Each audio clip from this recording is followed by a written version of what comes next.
All right, Shalom Israel, Shalom Most High bless. All praises to the Most High Yahawashi. Thank y'all for being patient. Welcome to F.O.P.E. Sunday Night Fire. Kahan Tazadak, you can go ahead. I'm gonna do something real quick. All right, shalom. So I mean, as we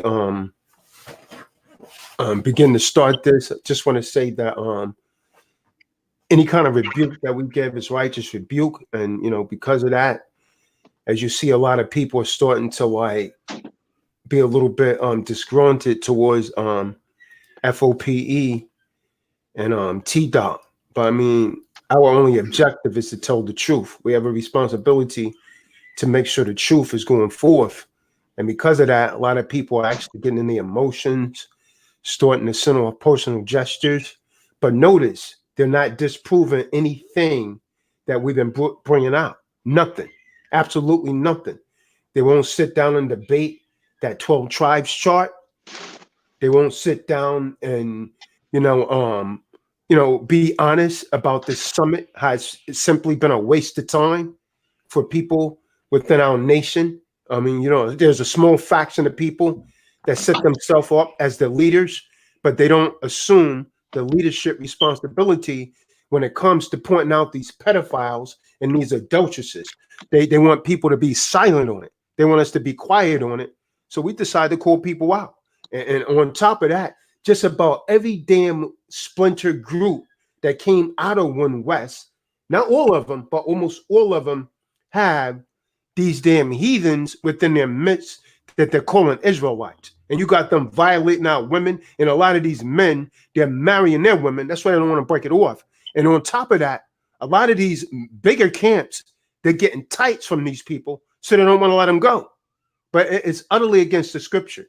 So go ahead, King. You go ahead and take that. Jonathan, you want to say something? Elder Jonathan? Yeah. And I come out of One West.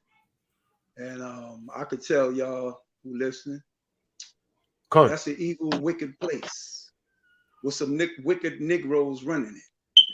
We're going to tell you cats something. What you don't get is the judgment is coming on you. Right. The Lord see everything y'all doing, man. You know you violating our people. You're doing it on a daily basis. You're lying to them about that chart, which is a damn lie. But y'all don't want to face the facts. See, I'm going to tell you straight up. You're going to step, the Lord going to step to every one of you. That day, he coming for you. And I'm going to say this too. We're going to get into all of you cats, man. Because we ain't playing with you cats. The Lord ain't playing with you cats. That's why I came on this platform with these brothers here to tell what I know and to expose you devil niggas for what you are. That's what you are. Satanic. You got the mind of a demon. See, we're going to call out cats like Zabak. We're going to call cats out like Free Case Ray, Yohana, the Comforter, whoever these niggas are. All of you going to be put on display. The time has come for you Negroes to be taken down. And I'm going to tell you straight up, whether you like it or not, the Lord is coming for your ass. That's why I came on this platform and I said, I'm agree to deal with these brothers here and tell the truth. Because the truth is what's going to save our people, not no lies, man. And y'all are lying to our people. And you're going to be exposed for the dirty rats that you are. Cool. I'm going to let somebody else say what they got to say. And I'll get back in when the time is appropriate. Elder Qanath, you there or I'll continue on? I'm here. Shalom, Israel. Sorry, I'm still trying to get myself together, man. I just got off another conference call. So, yeah, Shashan was part of that, so he know what I'm talking about. But yeah, right. Man, the truth got to come out, man, at the end of the day. Pardon me. Yeah, the truth got to come out. We have a lot of brothers and sisters who we care dearly for. And at the end of the day, it's not going to be us who's going to save you. Okay? It's not going to be us, or it's not going to be any of your so-called pastors or your so-called leaders that's in One West or outside of One West. Right? Guess who's going to save you? It's going to be you. It's going to be you that saves you. All right? We know the truth talking about how the Most High is going to save. Only way the Most High is going to save you if you save yourself. You do what you're supposed to do. Do what you're supposed to do. So if you worshiping man, they had on that thing ISUPK, Home of the Truth, where Johanna was ordained by the Most High. Ordained by the Most High and His Son Christ. It said, follow the man. And the scripture tells us not to follow man. You know. So as these brothers speak, I'm gonna be looking for some scriptures to land me back on what they saying. You understand? But the buck stopped. And now they saying he the voice of God on that Yeah, new flyer they got. Right. The voice of the Most High. And we're not going to tolerate it anymore. No more lying about anything. You know, a lot of people say, well, we need to bring a big Sanhedrin, so on and so forth. Hey, it is what it is. You know, we all fall short. Scripture say, he who say they haven't sinned have sinned already. So we all sin. But these bastards act like they don't sin, right? They want man to follow them. You know, you call yourself being a leader. A leader leads by an example. Correct. By example. So you can't have a fat looking hog leading people, right? So he's telling you it's all right to be obese. We know people dealing with thyroids and, you know, depression, so on and so forth, eat too much or don't eat at all. We know this, right? But we can't have a man, right, that's leading our people astray. And we're not going to sit back and not mention names, right? I'll tell you right now, if any of these brothers on this line here with me and can't mention names, I can't deal with them. And they'll tell you the same thing about me. We don't operate like that. So I'm going to turn it over. I'm going to get some scriptures while you brothers go in a little bit. I would like if the brother going on, you know, give us a little background again. How long you been in knowledge? I'm about to ask him a question about that to the elder Jonathan. I want to know, was you one of the brothers there during the time of the One West split when Johanna claimed that he inherited the school? Because, you know, Mahar was on the program Friday and he was one of the witnesses said that he was not there and he was not appointed the leader of the nation of Israel, which we know, everybody know, so-called. They claim they know. But we wanted to be on record where we talking to the people and they hearing it out of their own mouth from one or two witnesses so this lie can stop being pushed on the nation of Israel, where he claiming he's the leader of the nation of Israel. Well, I was there during the split, and Marshall took a certain remnant of people with him because they believed that he was King David, which is a damn lie. And men like Johanna, he stayed at the school. But men like Tahar, he had more rank and title over him. You know what I'm saying? I ain't seen nowhere where this man has been appointed the leader of this nation. I ain't seen it because there ain't a scripture this idiot could prove that the Lord anointed him as the leader of this nation until he returned. Now, Israel, y'all saying two witnesses so far is telling y'all that General Johanna was not appointed the leader of the nation of Israel. Not even by the seven.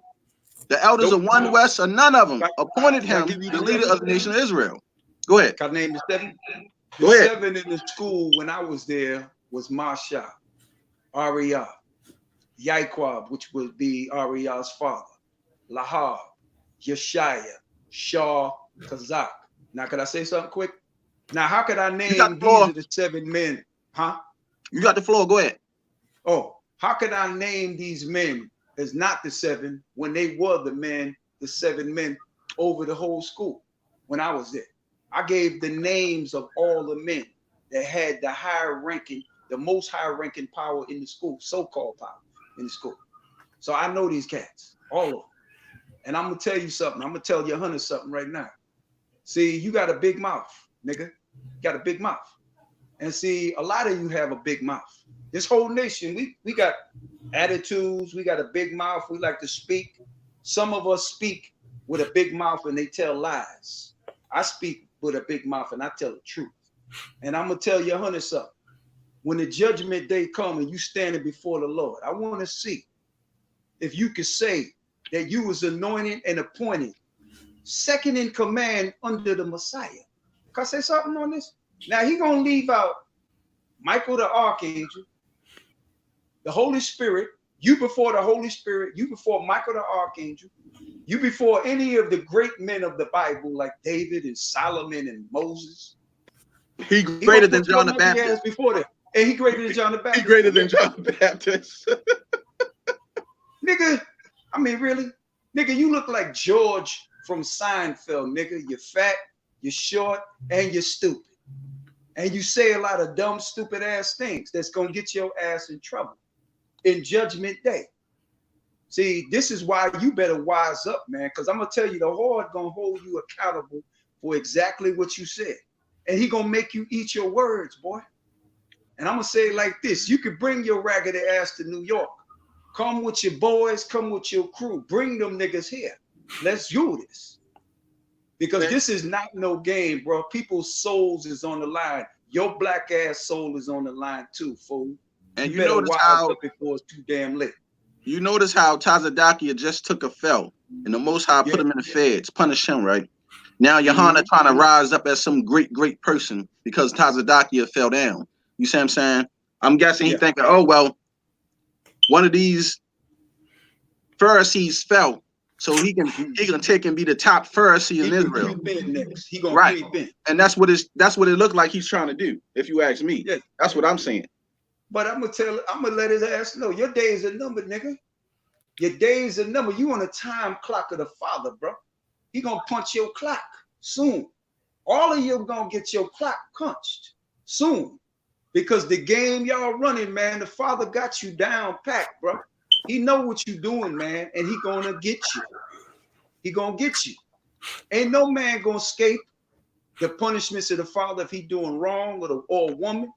None of us gonna escape. This nation has not escaped the punishment of God. You seeing the effects of it now. We under our enemies, man. And you think you raggedy bastards gonna escape the punishment of the Father when he know damn well you lying to our people? See, I'm gonna tell you something. It ain't about showing love to you bastards like you. All right? Because if I could do whatever I have to do to save our people from the lies that you telling and preaching, I'm gonna do what I can. All right, and I'm gonna let your punk asses know you don't put no fear in me, none. So you better take that and know where to shove it. Let me read the scripture for you real quick, brothers and sisters. Yeah. This is the book of the Apocrypha, Sirach, and I'm gonna start at chapter 9 and verse 33, and it says this on this wise. It says, "Take heed of a mischievous man, for he worketh wickedness. Lest he bring upon thee a perpetual block." All right. Well, we have to understand, you got to be mindful of who you dealing with and who you give to. This man got a damn Passover coming up, April 8th, right? And what state is this, Ak? He having his Passover. He said it's in New York, Westchester. Westchester. I believe the venue holds like 5,000 people. If I understand it, the rented out is like 20 grand. Now let me read chapter 12, verse 1. It says, "When thou do good, know to whom thou does it, so thou shalt be thanked for thy benefits. Do good to the godly man, and thou shalt find recompense," meaning payback, "and if not from him, yes, from the Most High." Because you didn't get a damn from your hunter. Heating up all the food. He taking all the tithes.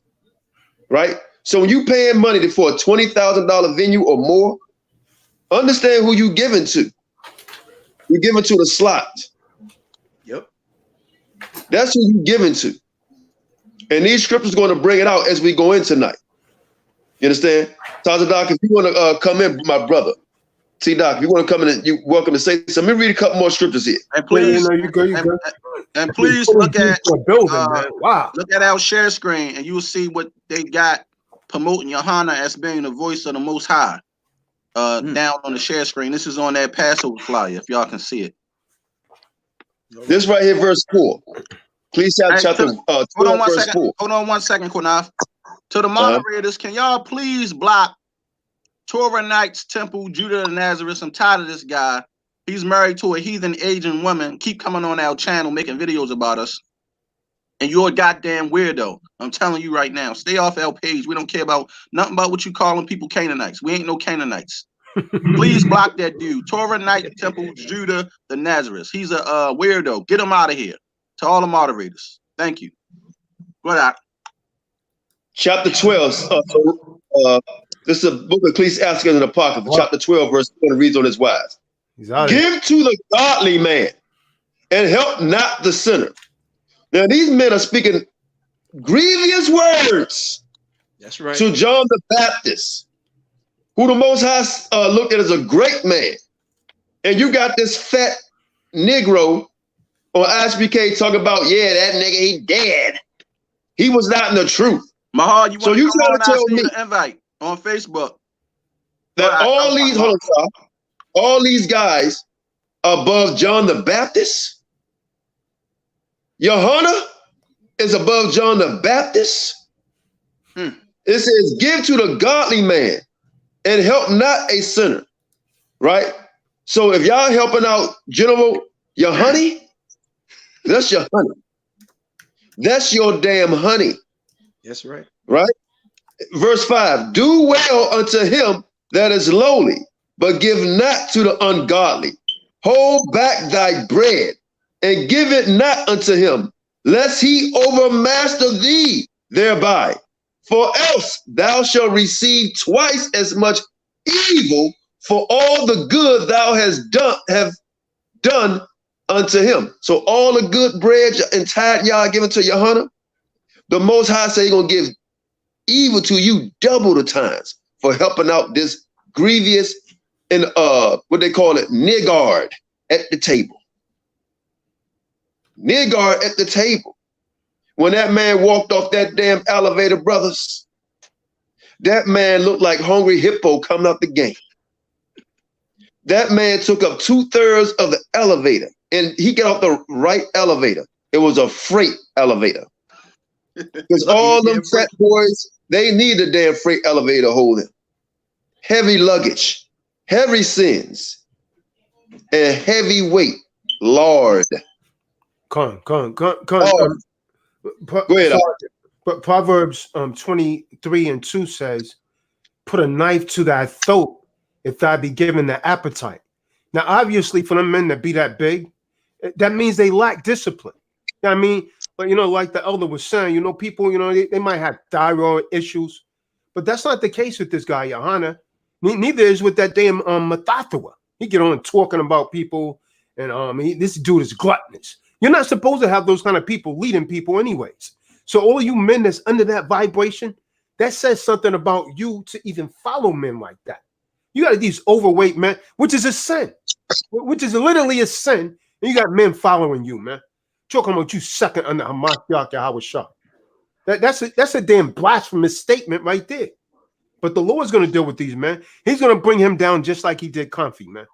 Go ahead, Can I say something? No, what's that scripture again? What's the name of that scripture again you just read? Proverbs 23:2.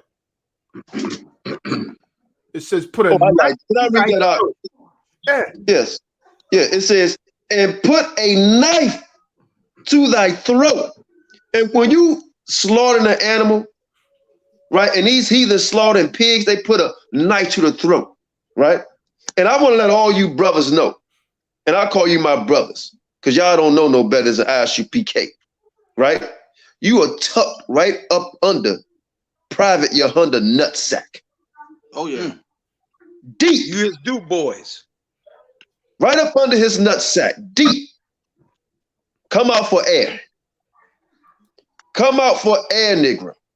Because the Most High said in Proverbs chapter 23, verse 2, and put a knife to the throat if thou be a man given to appetite. It's obvious. This man that used a whole cow for leather on that suit I saw. A whole cow. Oh, we're going to roast your ass tonight. Because you deserve it. Your ass going to get roasted tonight, buddy. Because there's no way. If this man can't run a mile without passing out, what the, hey, Doc, you in the military, brother. You was in the military. Can you tell us, could this man make it through basic training Nah, he would get kicked out, man. They would put his ass on the fat boy program, and then if he don't lose that weight in 30 days, he gets out. He's out of there. They will kick you out now in the military for being overweight. They have something called a fat boy program, and you damn sure can't be no leader, man. A leader is supposed to be an example for the other troops. This dude couldn't even walk up the damn stairs, man. They have a damn heart attack because he's gluttonous, man. That's not. So let me ask you again, brother, because you got a background in martial arts training, so on and so forth. Now you know about being a technician, dietary technician, right? And you know about the discipline. What does it take as a leader to be disciplined in maintaining your weight, your work ethic, and how people will look at you if you're gonna tell me do 10 push-ups, you can't do it? Can you explain it to us, brother? Con, you can't. A good soldier is not going to follow someone like that. When you read the case in point, man, that book, The Art of War, I don't know people that's actually read it, but it tells you one of the characteristics of a leader is to go into the battle first. The leader eats after everyone else eats. This dude's eating every damn thing up. And if you notice, man, the higher up in ISUPK, all of them are damn gluttonous. You see that damn photo I put up? They're all big. The higher ones in ISUPK, man. So those are horrible characteristics of a leader. But these men are leading, and they talking about what they're gonna do to Esau. Man, Esau beat the hell out of these men on the street, man. When you go to I'm telling you, man. When I go to these MMA courses, it's mostly damn Edomites up in there training, man. And who you think they training for, man? They training for Jake, man. They training for you. Man, Esau beat the hell out of them, man. Yeah, breathing them hard, man. And the man always have glasses on, and I know a story behind that, but I don't want to go into it, man. He always wear them damn. In other words, how can a man think about war? Yeah, I don't know if you know anything about that, good brother. Why he always wear them damn glasses, man. But the man, I have an idea what you're talking about, but I'll keep it to the next show. How about that? But how? And I'm will come back to you. I got a question for you, my brother. But I want everybody to know, how can a man think about war if his mind constantly is on food? Right. Constantly on food. And when I used to train, I used to make sure before I would go out and exercise, I wouldn't eat and I wouldn't even drink. I would just get my black ass up and run. Okay, run. Cool. And my teacher, right? He's a heavens in there. We run 5 miles, right? And we go in the gym and we start we doing our thing, right? Man, you be tired as hell. And he thought if you heavy in the ass, you ain't making it, brother. You ain't making it. You ain't making it, right? And let me say this one off real fast. Israel, I want to let y'all know we got 2 witnesses on. 2 witnesses, Elder Mahavakar, Elder Jonathan, that's proven and told y'all that General Yohana, Scripture said, bring 2 or more witnesses, was not commissioned to be the leader of the nation of Israel. That is a lie. 2 or more witnesses telling he was there the night of the split. He was not giving the go to be the leader of the nation of Israel. Nope. Let me ask you. Go ahead, Tyler. You want to say something? No. Go ahead. I wanted to ask Maharakar, does he know anything about the split, about Yeshaya making a damn deal with the Rosicrucians, and this is why Mashah broke off and stood at the house of David. Hey, Shalom. Yeshaya started to bring different doctrine in, man, and Mashah wasn't with that. I was there for that. Well, can y'all hear me? Yeah, we can hear you. All right. Well, I know this. This is what I know. When we went to Jamaica, a lot of the stuff started happening in the school, and we was hearing about it in Jamaica. So we was down there. I was down there for 30 days, right? So we started hearing a lot of different things, talk about the 12 kings and apostles and all this other stuff, right? So when we got back, we brought back a report, you know what I'm saying, concerning what we did out there in Jamaica. So we brought back Caesar Borgia pictures and paintings we took down of people's homes. You see what I'm saying? We brought back a news report They did a news article on us, called us the 3 Hebrew boys that left Jamaica, came back and started teaching this, teaching the people, the Hebrew, teaching them that they're Hebrew Israelites. And so when we got back, we bought Marshall Machete from Jamaica. And there was just so much commotion going on. Like Yeshaya was hype. He pulled Naquan to the side, was like, it's 7 of us. Why are you going to bring 1 sword? And he's like, what are you talking about, man? You know what I'm saying? Like, nobody funded us. You know what I'm saying? The school didn't fund nothing. So they were so jealous of Marshall because we gave him a sword. You see what I'm saying? And so we started seeing all this contention going on, plus the damn doctrine they was bringing in. You know what I mean? And all of Yeshaya was about money. I ain't gonna front. Yeshaya had an oil table for his personal self. You know what I'm saying? When they saw that money coming in with the oil table, we was working on that oil table, bringing in no least less than $100 a man. You know what I'm saying? Some brothers were bringing in average $200, $400 and more. You see what I'm saying? That brothers just started going crazy. You know what I'm saying? That money started, and we was working 6-7 days a week. They had us out there on the Shabbat. You know what I'm saying? So it was just a lot of money, but I didn't hear anything particular about Yeshaya. I heard that Jermaine Grant from Qanath took the bag. You know what I'm saying? He took the bag, and Yeshaya was getting X'd out because he stayed over there with AREA and all that. I didn't really hear about Yeshaya. I can't perpetrate the fraud like I don't know anything about that. But I know that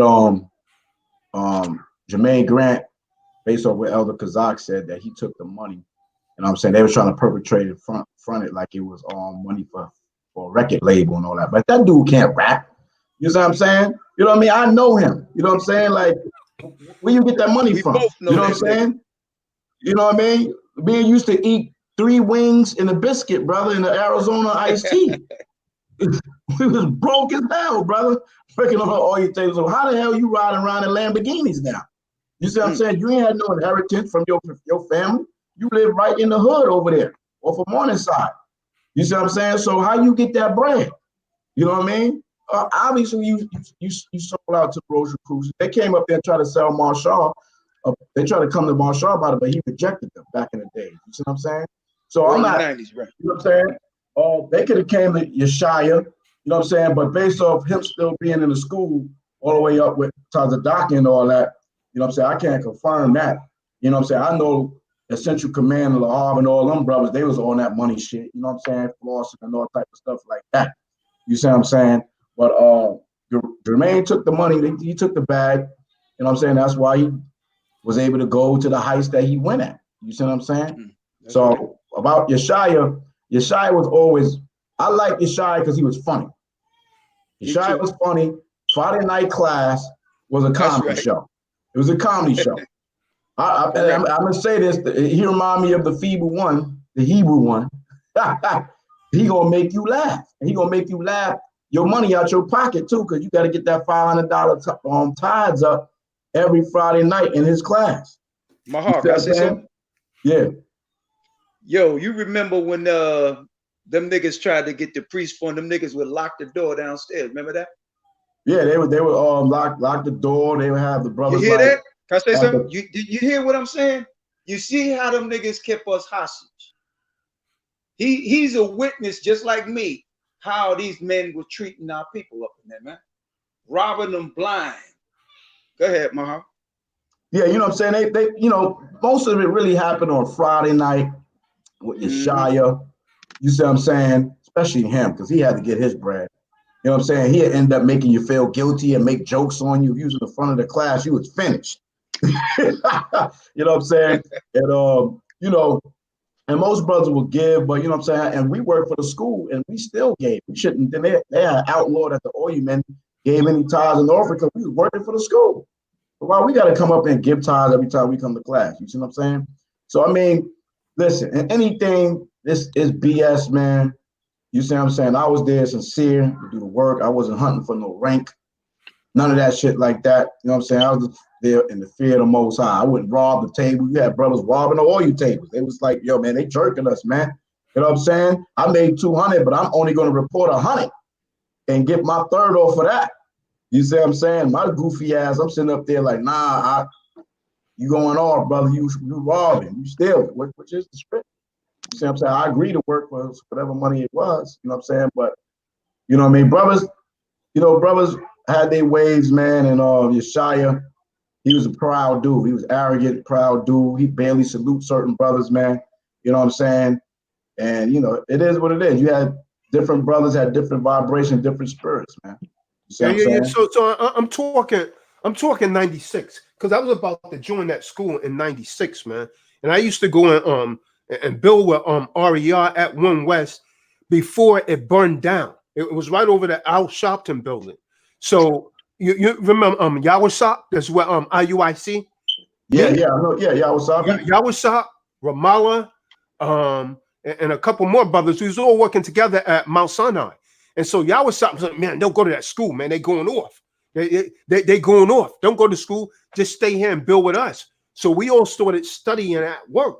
And so at the same time, Taha, because Ramallah had learned under Taha, and Taha used to always meet on 34th Street. So I used to go over there and build with them. And Ramallah, at that time, Taha wasn't like he is now. You see what I'm saying? Yeah, he was cool. He was real cool. Yeah, he was a stand-up dude, man. He was very wise. He knew the scriptures a lot. And Ramallah was like, yeah, man, that's who you want to learn under. So then one day I was on 34th. I seen big Tawab Raka out there. And Ban Lawyer was out there. And Zabak was out there. So then I had met them. And then we started studying at Ban Lawyer's place, like on Ocean Avenue. But they was all saying, oh, 1 West is going off. So that's when you started seeing all of these brothers that start popping up everywhere, like creating their camps. And so now the people that have the House of David, really at the Mashah, the House of David was a mafia, man. It wasn't Barak. It wasn't Barak, man. Because I had one over there. They locked Barak ass out, man. That's not the original House of David. And that's what I'm trying to tell people, man. Because they had changed a lot. Because Ben Yum and Barak, they started another House of David, man. That's not the House of David that I used to go to, man. And you can't even call me a liar. The House of David that Marshall started was on 126th Street in Amsterdam. You see what I'm saying? That's when the school split. The night of that split, I think it was like December 30th or something around there, right after January, right in 96, I guess. You know what I'm saying? The beginning of January, around the New Year. And the brothers that split, night. Yeah, it was a Saturday night. And the brothers that went down with Marshall, you know what I'm saying, like myself, you know what I'm saying? Me and Taz, like I said the other night, me and Tazazaki was like looking at each other like to throw hammies, you know what I'm saying? Like the goal. He was like, yo, which side you going? I said, I'm not going with you, niggas. Y'all niggas just disrespect Marshall. I mean, Yeshaya was going fucking berserk. I mean, saying all kind of wild shit. I was like, yo, this shit is off, man. You know what I'm saying? So that was the night of the split. And those that didn't go with Marshall, they stayed at the school. You see what I'm saying? So when you said you came in at like 96, that was, those brothers was over there on 1 West, on 125th Street. I was over there on Amsterdam and stayed over there maybe like, I don't know, maybe like 6-7 months. You know what I'm saying? I was going back and forth, but I started seeing brothers come with that same vibration and shit, you know what I mean? And I was like, man, I'm gonna be chilling with my fams, you know what I'm saying? And I just chill with certain brothers, you know what I'm saying? That's it. You know what I mean? So that school split, you know what I mean? They had a lot of splits. Tahar was already in Connecticut, you know. Nate Daniel started the 12 Tribe or something like that. They split. So it was time for the split. Marshall, like you said about the brothers, right, that you see now. Marshall is the one that came up with the Trooper program. He the one that came up with the Trooper program for us young brothers to get us prepared to teach. You see what I'm saying? That 2-year program got us prepared to teach from the Hebrew, from the history, from the services, from martial arts, all that stuff. It was a 12-hour day from 9 a.m. to 9 p.m. every Sunday. You know what I'm saying? So I was at the school 7 days a week, almost 7 days a week. You see what I'm saying? So it prepared brothers that you see out here right now that's really out there hitting these highways and byways, hitting these streets. You see what I'm saying? Usually the younger brothers coming up. You know what I mean? So yeah, man. Whatever happened over there at 1 West after the split, Marshall broke out. You know what I'm saying? And the majority of us young men went with them, and them dudes did what they did. That's why they switched the teachings. They was not teaching the virgin birth. They started teaching the virgin birth. They started teaching, well, Jermaine Green's always trying to bring that to me, but they started teaching all type of different things. So these brothers that talk about, you know, they One West, the new One West or ISUPK, you ain't even teaching what we was teaching when all the elders was together, and you ain't teaching what they're teaching when they split. So how you rocking off the name of ISUPK? You ain't even teaching what we was taught, what we was teaching, and not even what Ariana was teaching. So I mean, these dudes, man, whatever, man. These cats is full of it. And then you Let me say something real quick. Let me say something real quick. Hold on. And then you're gonna. I saw the post. You know what I'm saying? This man gonna sit there and say, "You the voice of the Most High Yahweh." Are you out of your goddamn mind, Negro? What are you talking? Yahawashi is the word. So you trying to say Yahana is the word? You know what I'm saying? Like, I know Yahana. I was in his camp. I was in his camp, brother. How the hell you? Let me ask you a question. Let me ask you a question, Mahar, all of you brothers that was back there at that time, because I want to read the scripture, and then I'm gonna ask a question that you can land me back on. This is the book of Ecclesiastes, chapter 41, verse 13. It says, "A good life hath but a few days, but a good name endureth forever." And the reason why I asked that question, if you brothers can give us some insight on the character of some of these brothers that proclaim themselves as the leaders of all of Israel, not only in the States, but throughout the world, you know, that's pride. You know, not taking anything away from some of the brothers who was in this sincerely. But I read it again, and then you can give us your experiences.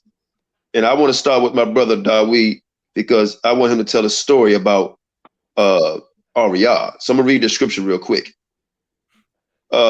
Sirach chapter 41, verse 13. "A good life hath but a few days, but a good name endureth forever." So go ahead, brother. Can you give us some insight on the character on brothers, on how would they judge other brothers, or if you have any story you want to tell about that? I seen arrogancy at its highest level. Proudness. Men think that they better than everybody else. That's what I saw. That's where that ranking system come in.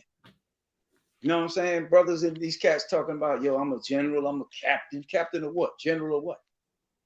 You niggas ain't got no power. They were dreamers, man. See, Ariah sold these cats a dream, bro. And Ariah is the blame for this ranking system up in the school. Like Brother Lahab said. He brung that ranking system up in the school, and that shit went to them niggas' heads, man. You know what I'm saying? And I tell you straight up, Ariah ain't the man that people think he is. That's an arrogant old nigga. And he's a piece of dog shit to me. I ain't got no respect for the man. The reason why I ain't got no respect for the man, he can't tell the truth. That's what I see of the cat. That man lied about the year 2000, man. Had a lot of people believing the Messiah was coming January 1st. That's what he had people out there teaching. They was teaching that since the 80s, bro. Like from 1989 to 1999. That's a 10-year span. He had men going out there telling people out there in the streets that the Messiah was coming in January 1st, 2000. That man let so many people down, man. People was waiting on rooftops here in New York. People gave up their livelihood, their jobs, stopped going to school because they believed that damn lie, this man. And that damn chart is another chokehold around a lot of men's neck today. How you gonna look at that chart where you can see it on that chart, bro? You got 3 nationalities of people on that chart. Am I wrong on that, Tazadak? Nope. Spot on. I agree. You got Negro on there. The first 3 tribes mentioned on there, you clearly see that's Negro, right? When it got Simeon, what he classifies as Dominican. Now you got black folks that's in the Dominican Republic. That's our people there, Negroes, right? Now you got Negroes in Puerto Rico. You got Negroes in Cuba, Colombia, all throughout South America.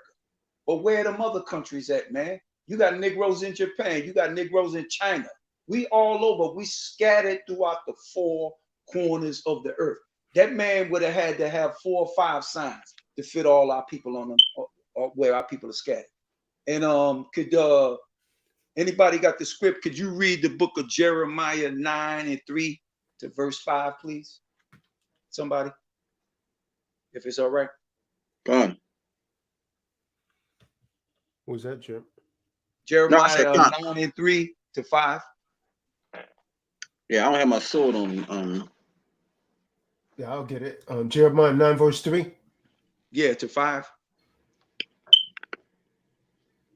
All right, reading from the book of Jeremiah, chapter 9, verse 3.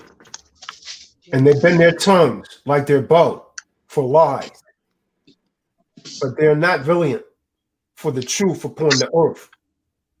For they proceed from evil to evil, and they know not me, saith the Lord. Verse 4. To take heed every one of his neighbor, and trust ye not in any brother, for every brother will utterly supplant, and every neighbor will walk with slander. Verse 5. And they will deceive every one his neighbor, and will not speak the truth. They have taught their tongues to speak lies, and weary themselves to commit iniquity. Now, could I ask a question on that? Who does that fit? I need that light so I can read, but that's fine. Does those scriptures fit the characteristics of these men? It's spot on, huh? It's spot on. That's talking exactly who we railing on right now. The characteristics of these men is to lie. That's how they bring it in people, by these lies, bro. Like that chart is the hook. It's a hook. That man that came up with the chart. We was told it was the hook. That's right. It's a hook. They knew what they was doing. And see, this is why a lot of cats, man, you want to let AREA off the hook. And I'm going to tell you like this. I don't give a damn about that man being no old man. That old man shit don't work here. All right? He knew what he was doing from when he was a young man unto this damn day. All right? And you think that man ever repented for that? Never. Because he got too much pride in him.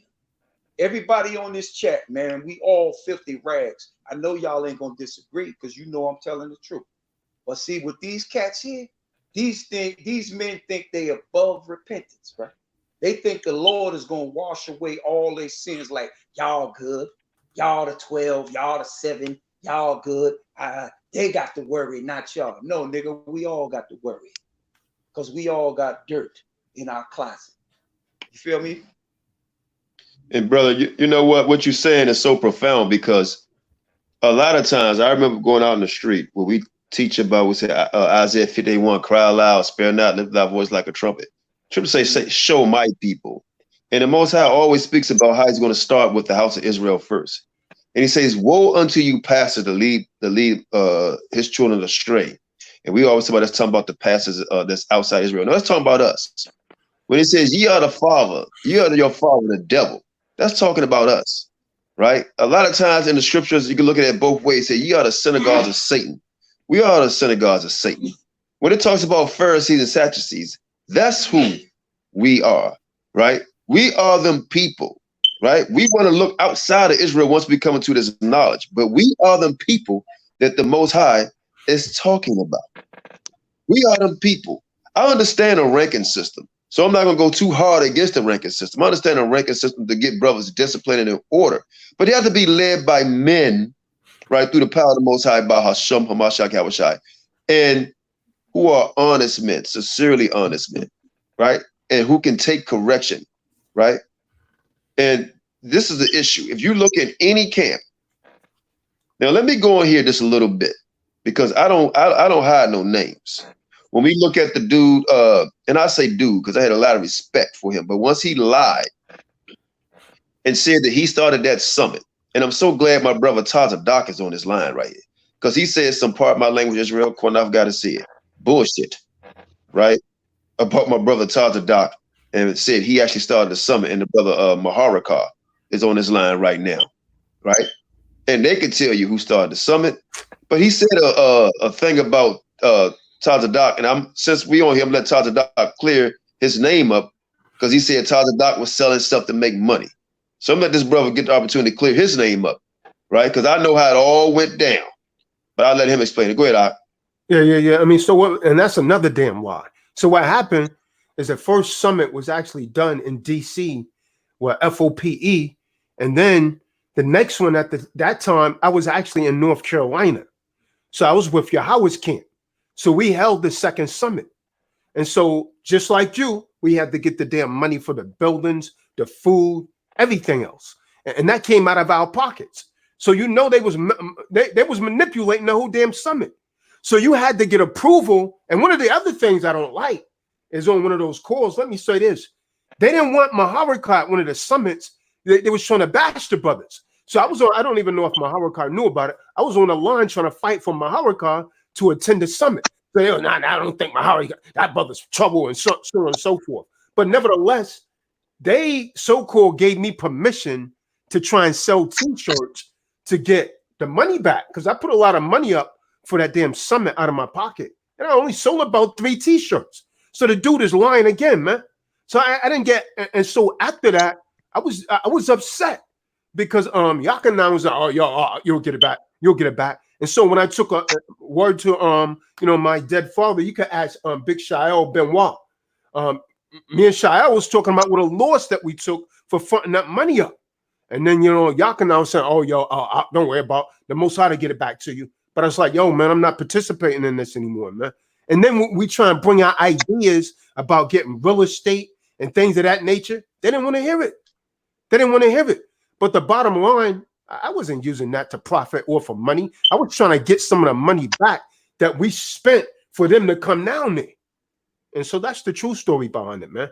So the dude's like a bold-faced liar, man. The dude's lying. And so the reason that he keeps coming out lying like that is because they're being exposed, and they know the more information that gets out about these people and people see that they're really not real, people are going to start to walk away from them. And so their concern is people coming towards us. That's what it is. I can tell you what it is. And so like we was discussing, what needs to happen, we need to start our own thing. We start our own summit. We set up our own, people and do this thing ourselves. We don't have to go to that because it's wicked anyways, because they're robbing the people and they're not being productive. So I asked him, and he trying to twist my words. The man's a liar. He trying to twist my words. Instead, I said that he was like robbing the summit money to go to Israel. So I was saying, isn't it coincidental that each and every time that they have a damn summit, a few weeks later, these dudes going to Israel? So I mean, that's damn coincidental, man. So let me ask you this. Before the damn summits, why weren't you taking trips to Israel? Because you always, and then you get things from over there and you come back and you sell the damn thing 3 times the amount. And anyone that bought anything from this dude, you know I'm not lying, man. You know I'm not lying. You sell it 3 times the amount. So the whole vibration from that is wicked, man. The whole vibration is wicked. And they don't like what's being stated. And nothing I said was a lie. And the other thing I don't like, that chart that Maharakat made up, I used to have it. I was looking for it, but I couldn't find it again. When they was going over that chart, one of the things that, and this is why I got so like distasteful with the whole damn summit, because at the time of that first summit that they had in DC, that guy, Elder Zaquan, that was supposed to be the so-called elder of Yahweh's camp, this dude promised, and he brought us the information about Zabak tongue kissing another man's damn wife right in the damn camp. He walks around the corner and kissing the damn man's wife in the mouth. And I told him, yo, you got to bring that out. That's wicked. And not you that said it. He said it. Yeah, he said it. Elder Zaquan said it, and the other guys in Yahweh's camp, no, I'm not lying. And you asked Big Shael testify, because I was about to swing on this dude, man, in Shael's garage, man. Because, I mean, before I went down there from New York, this dude didn't have nobody.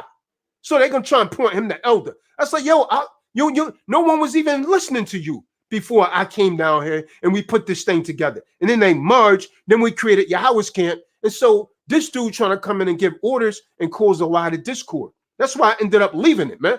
Then they try and create a school out there. And then when me and Shael went and supported, because there's a Zaquan, everybody, you gave your word and you fell back from your word. It's like, I'm not building with this dude right here, man. This dude's spirit is off as hell. And so at the same time, I told them, yo, man, Zaquan is trying to merge you guys with the house of David. And I called that. And that's what was happening. And so around the same time, they was bashing Maharakat like he had nothing to do with it. And it comes out, he created the damn fire that was going on. And on that fire, when they was going over the so-called rules of the government, they had brought out then any man or woman that was committing adultery, they was going to expose them. They didn't say any damn thing about doing it in private. They said they would let every camp know, so they wouldn't be able to go to another state to do it. So I told Zaquan, well, how come they're not doing it with Zabak? He violating this man's wife. You got up there and you say you was going to say it. You ain't say nothing. You went up there and spoke like 10, 15 minutes and you ain't say nothing. That's what I told this dude when, when we went back to Carolina. And you obsessed with Zabak or something? No, you letting wickedness go forth. And now look what's going on. He's still doing it. Look what Eleazar said he done out in California. He broke up another damn camp by violating another man's wife. So it's still going on, and that's what happens when things go unchecked like that, man. They letting this go unchecked, and the only reason, I'm gonna hit you something, man. To all of you that's blind to this, the only reason that Mathathawa and the house of David spoke out against any of this is because F.O.P.E started banging on him, and I started banging on him, so they was forced to come forth. You see what I'm saying? Because they was pushed in the corner, so now they had to say something, and when they did it, they used damn subliminals. They didn't even say the name. So people that really don't know what's going on in the background, they had no idea who they was talking about until we started shouting the names. So now they was forced into a corner and had to speak up. And then they wanted to take credit for that. Like, oh, we're not letting them come to the summit. Yeah, you damn hypocrite. Tell me we're not letting them come to the summit. You know why? Because it will look very bad. Why the hell you got a pedophile and a damn adulterer at your summit? You see what I'm saying? But what happened before that? Check it out. Before these videos start coming out that we was blasting them, Zabak was at the summit. You know what I'm saying? He was there. He's at the last summit. He was there saying, hallelujah, all that shit. Come. Yeah. Come. So they was forced to do it. They didn't have a choice. It wasn't something they done by choice. See, they use semantics, man. And they're able to tap dance around certain people that really can't see through it. See what happens? We can see through the buffoonery, man. Everybody doesn't see through the buffoonery, man. But it's fake. The whole thing is fake, man. And they keep sweeping things under the damn rug, man. And a lot of things keep going unchecked. And so they don't like us because we're coming forward with it. Everybody wants to be damn quiet. And if you're being quiet, you're just as damn guilty, man. You're just as guilty. Let me say, Shael could be a witness to what I'm saying. Right. They was on the phone. There was a big discussion about Maharakar not being allowed to come to the damn summit because they was trying to say wicked. They can't even call me a liar. Now the next thing, so I'm watching the more recent summits.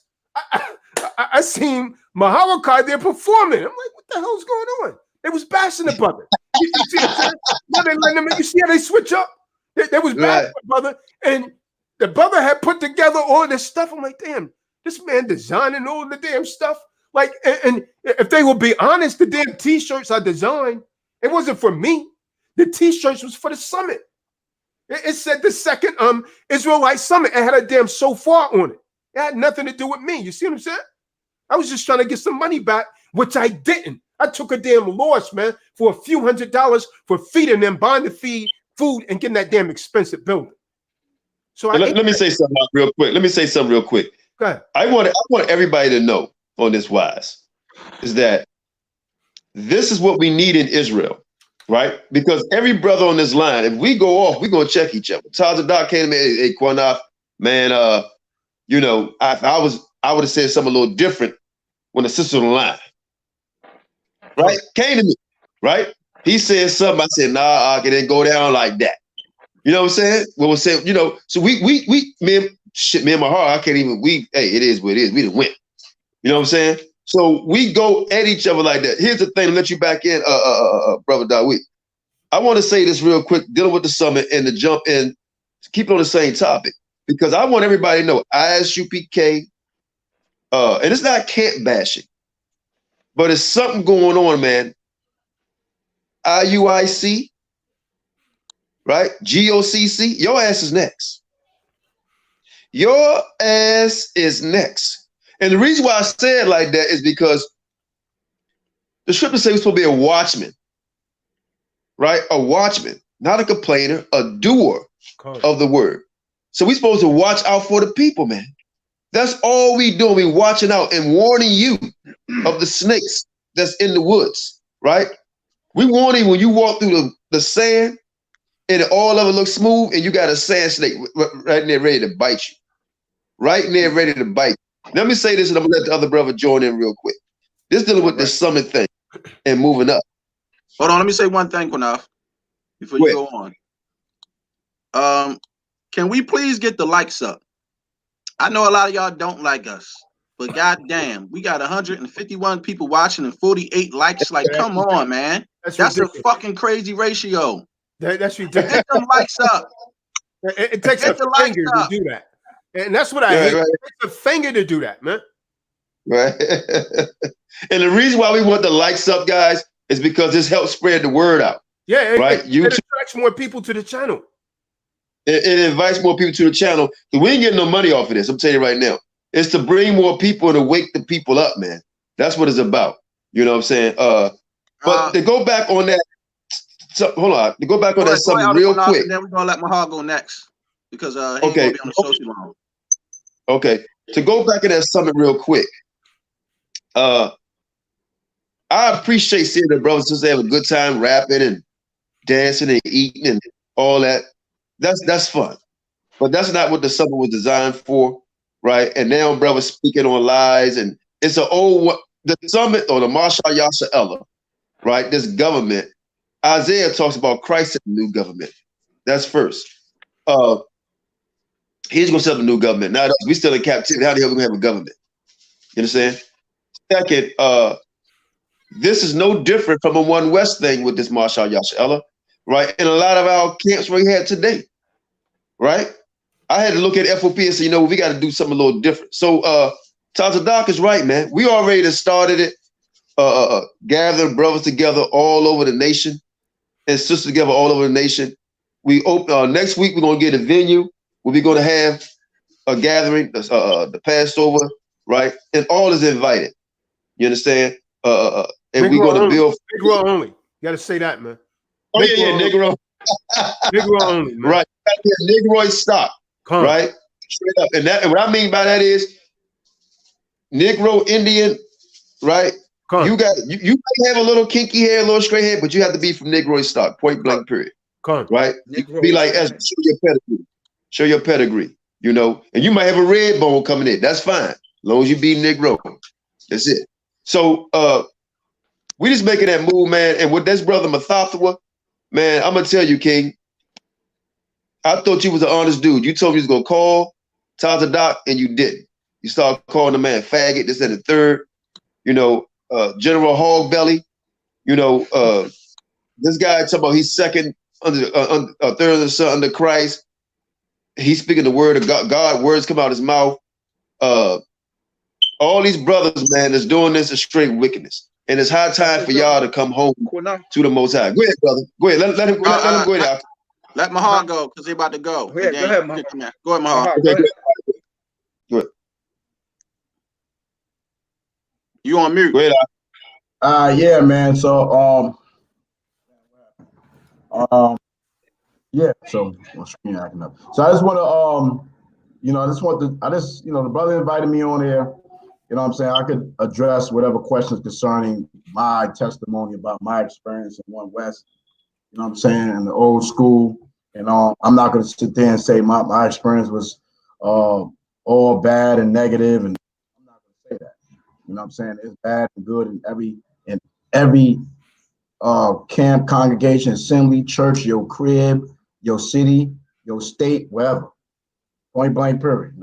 Philippians, the first chapter, address all of that. You see what I'm saying? Brothers want to speak out about things they feel is wrong, all praise. You know what I'm saying? Make sure that you correct, make sure you right, and make sure you not respect the persons when it comes to other congregations, when it comes to assemblies, okay? There's and other Hebrews that's on the sideline somewhere. You see what I'm saying? Like, I could throw names out, but you already know who I'm talking about because I already exposed non-camps. out here. You see what I'm saying? So, you know, I stand on what I stand on. I agree with certain things brothers bring out, you know what I'm saying? But, you know, a lot of brothers got to bring more truth. There's a lot of conversations, there's a lot of talk, but you know, it got to be more truth in your presentation on certain things. But, you know, I'm not here to promote myself or anything. You see what I'm saying? I'm going to address certain things concerning the summit, because I did on the platform the other night. I'm working on something right now. As the doc was saying, you know, a lot of the paperwork, a lot of the things that was instituted, I brought to the table. You see what I'm saying? So I'm working on it right now. I was working on it all day, because I'm not going to allow nobody to sit there and just lie on me. You know what I'm saying? I'll try to just, you know, minimize what I do in the nation, what I have brought to the nation. You see what I'm saying? But again, like Tyler Doc said, man, I'm built for tough, or Yah tough. You see what I'm saying? I can get hit, but I'm gonna keep going. You know what I mean? I went to probably like more than half the summits, probably half the summits. Like he said, I was not told not to come to the first one. You brothers was advocating for me down there in the whole nine. You see what I'm saying? I did your marketing. I can show you the marketing right now. Yep, I remember that. You know what I'm saying? I got it right now on my screen. You know what I'm saying? I did your marketing, Yahweh's camp. You know what I'm saying? I did the marketing for F.O.P.E. I did the marketing for everything. You see what I'm saying? For a man to say that I was invited, you must be out of your mind. That's an offense. That's a damn lie. Right. If I'm invited, I'm only coming in and sit in the chair and chill. I'm not filming shit. I'm not preparing shit. I'm not doing no fucking advertising, no video, no nothing, because I'm just there. You see what I'm saying? I'm just there to get my 5 minutes, express what I want to present, and that's it. I'm not going to read the whole code of ethics up in the front. You see what I'm saying? I'm not going to do none of that. So, brothers that want to sit there and lie, then I have no choice but to expose your lie. I'm just letting you know right now. You see what I'm saying? Video will be coming up. You see what I'm saying? Don't lie on me, man. You see what I'm saying? A lot of you brothers been out here trying to play me on a low whole nine, man. But I'm gonna tell you, keep playing around, you're gonna get hit. That's just it. You know what I'm saying? There's nothing wrong with bringing forth righteousness, man. You know what I'm saying? In the midst of wickedness. But I'm not gonna sit there and shoot down, you know, the work of brothers that's sincere. You know what I'm saying? Versus some elders went off, or this, that, and the third. I have nothing to do with that. I'm coming into the knowledge of the Most High, like you brothers and sisters coming into the knowledge of the Most High, and you got brothers up there that you look up to as your elders or leaders, and they going off, or they will go off. You know what I'm saying? So just understand that. You know what I mean? Just understand that, you know, there's nothing new under the sun. There's plenty of brothers that mention dates and times in the year 400 years and all type of shit. You know what I'm saying? We still here. I'm glad that I came through that era that I went forward for a time period. Because remember, the school split in 96. That's 4 years before. That was 4 years before the 2000. So I wasn't a part of that school at all. Okay? You understand that? And we questioned that on the low. There's brothers that questioned that on the low, because the scripture said no man know the hour and time. But we couldn't sit up there and try to rebuke them elders. We would have got rebuked and tossed out the school. You see what I'm saying? So we trying to get rooted and grounded in the word. You know what I'm saying? So when people keep banging, listen, I was graduated with an associate degree in the year 2000. Okay. So I wasn't on no rooftops. Okay. I understand that. I wasn't on no rooftops. Okay. I ain't through in a tower. You see what I'm saying? So, you know, I heard stories. I wasn't there. I didn't see them. I don't know. People say things, exaggerate things, whatever the case is. You see what I'm saying? But at the end of the day, we are responsible for our own salvation, and fear and trembling. You must study to show thyself approved. And it's all about the top 2 commandments. You see what I'm saying? Love Yahweh and love your neighbor. You know what I'm saying? And righteousness. That's just what it is, man. You see what I'm saying? But you know, I don't agree with everything brothers are saying on the panel. Like, they don't agree with everything I'm saying. I'm listening. They still brothers, still Israelites. You see what I'm saying? I just want to let everybody in the record know that I'm not a Negro-only Israelite. It's what y'all know. Okay, so just because you see me up here, don't put me in the only Negro club. You know what I'm saying? If I go to the club, then I will let you know. You see what's behind me, so you already know. So we see you, Negro. We see you at the summit. I mean, at the Passover, Negro. We see you when you get there. April 6th in Baltimore. My brothers and sisters there, so you know I got a daughter there, so I mean, why not? If I can make it, I'll be there. It's a fellowship. I done went to plenty of people Passovers. Brothers that talk about, again, remember I said the other day that the commandments of the Most High is the faults, and Moses' staff is the rod. I went and, but I didn't know that's what he was teaching when I went there, because if I knew that, I wouldn't have went. You know what I'm saying? But it is what it is, man. You know what I'm saying? Let's let my last point, because I gotta go. Okay.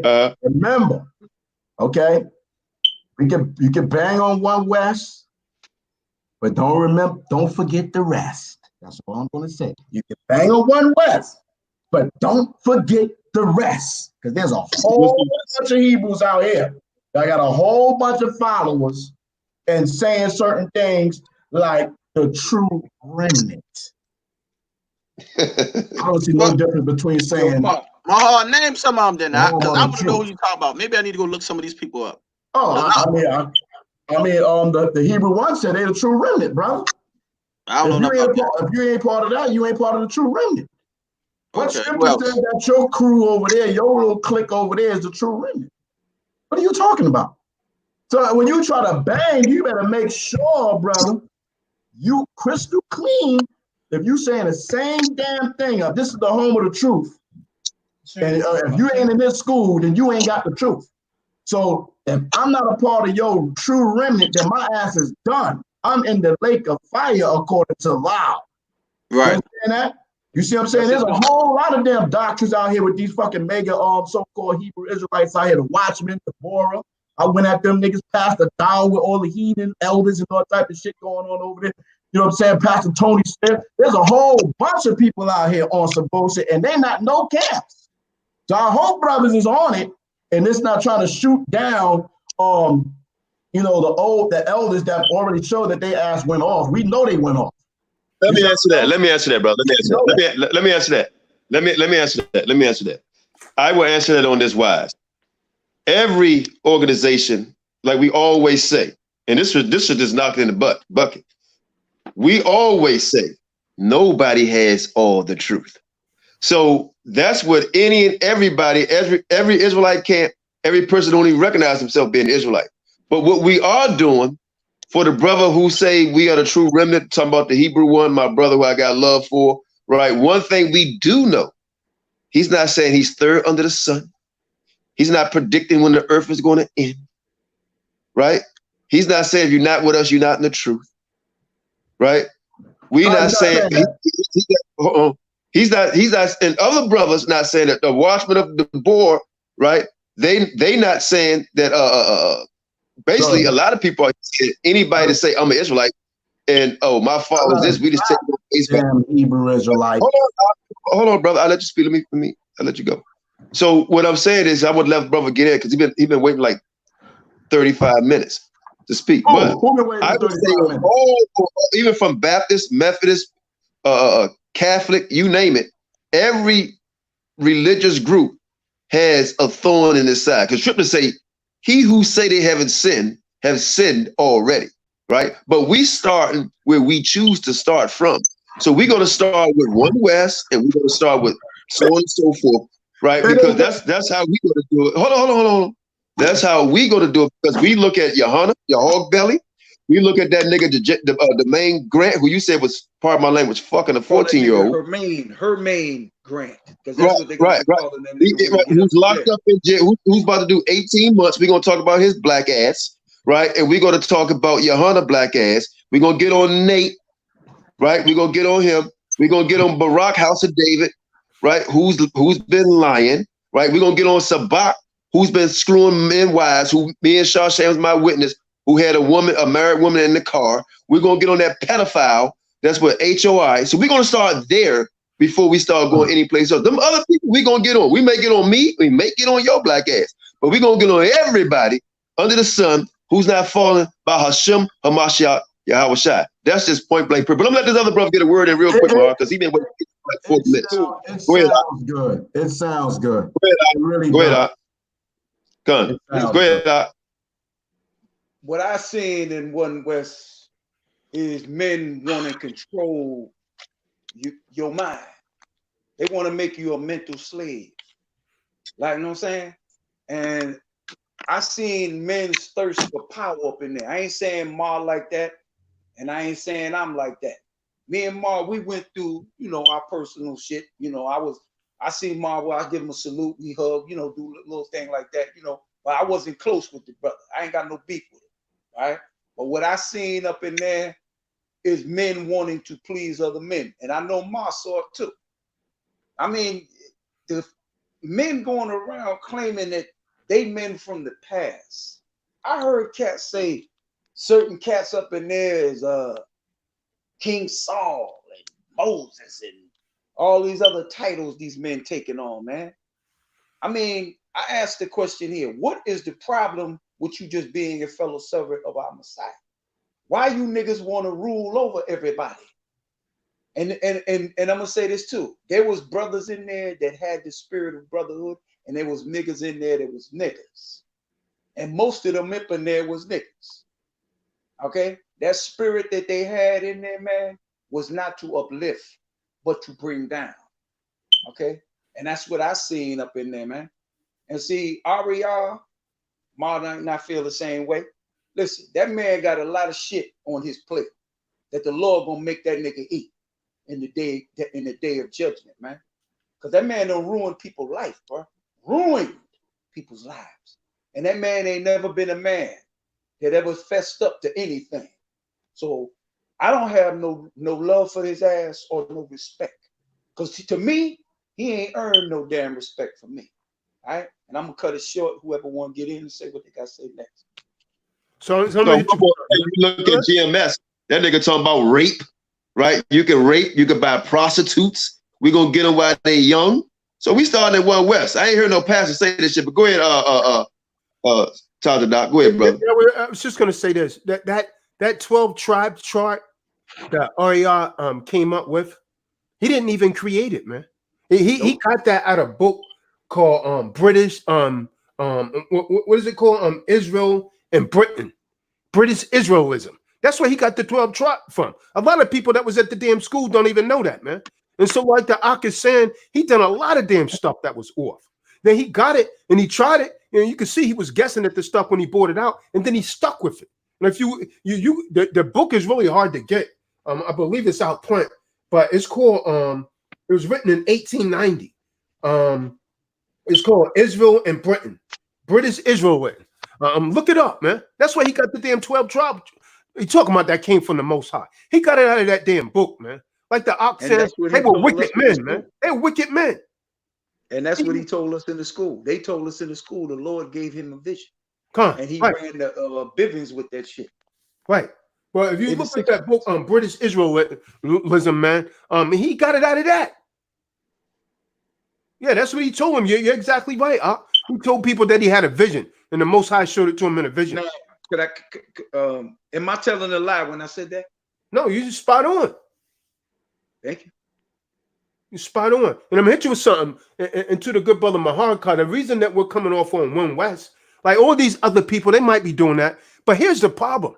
There's a lot of dudes out of One West that continuously want to sweep this under the rug. See, that's the problem right there. A lot of men know that these guys are going off and they know it was wrong, but they won't admit it. See, that's the problem. And that's why it's been able to continue to go on. And you're still messing up young people's lives, man. Like they was manipulating. There's a brother that he moved down to Vegas. The guy name is Daniel Allah. I've been trying to get the brother to come on. He been back in this since the damn the late 80s, man, early 90s. And the brother got hurt by that damn school, man. They kind of messed the brother up. The brother don't want anything to do with it. But I was trying to get him to come on, and he was like, "No, I don't really want to deal with it, man." You might remember the brother. That brother's name was like Daniel Allah. I don't mean the Daniel Allah in New York. The brother moved out to Arizona now, and he don't even want anything else to do with Israelites, man. And the brother was telling me how he came there, man. They trying to take his truck. He got a new truck. They talking about they're gonna take the man's truck. It's hey man, check it out. We got a brother. Hey, charge the doc. I mean, one of y'all brothers. Dawa, you know what I'm talking about. I'm not gonna mention his name. Mhm. One brother, the one in them camps, wanted to commit suicide. Yeah, Okay, yeah. Me because and they you told talked him to him on that. you need a camp. Go ahead, Doc. What you tell him about it? I was talking with this personally, man, and he said, man, he went through so much pain and misery dealing with them that he wanted to take his life. That's how he felt. I ain't never got to that level, man, because I ain't that weak. But I tell you, I got to the level I wanted to hurt somebody up in there. That's the way I felt. Because I say it like this: everybody on this panel, I know y'all got respect for one another. I talk with Qanath a lot, right? Like at least 2 or 3 times a week, right, Qanath? And I ain't met you yet, but you show love to me as I show it to you. You feel me? I'm saying, and that's what I ain't never felt in there. I felt the spirit of tension. That's what I felt, man. And these men, once they was given these titles, man, they let that shit go to their head. I got a scripture for your hunter. Somebody give me Galatians 6:3, please. Yeah. This for your monkey ass, nigga. Right, 6:3. That's right. Okay, whoever get it, I'm trying to get it too. Yeah, I don't have my sword on me, so I don't, because my wife put my books everywhere. Hold on, I'll grab it real quick. I was looking for that link to that book to post in the room. What's the scripture you need? 6:3 of Galatians. All right.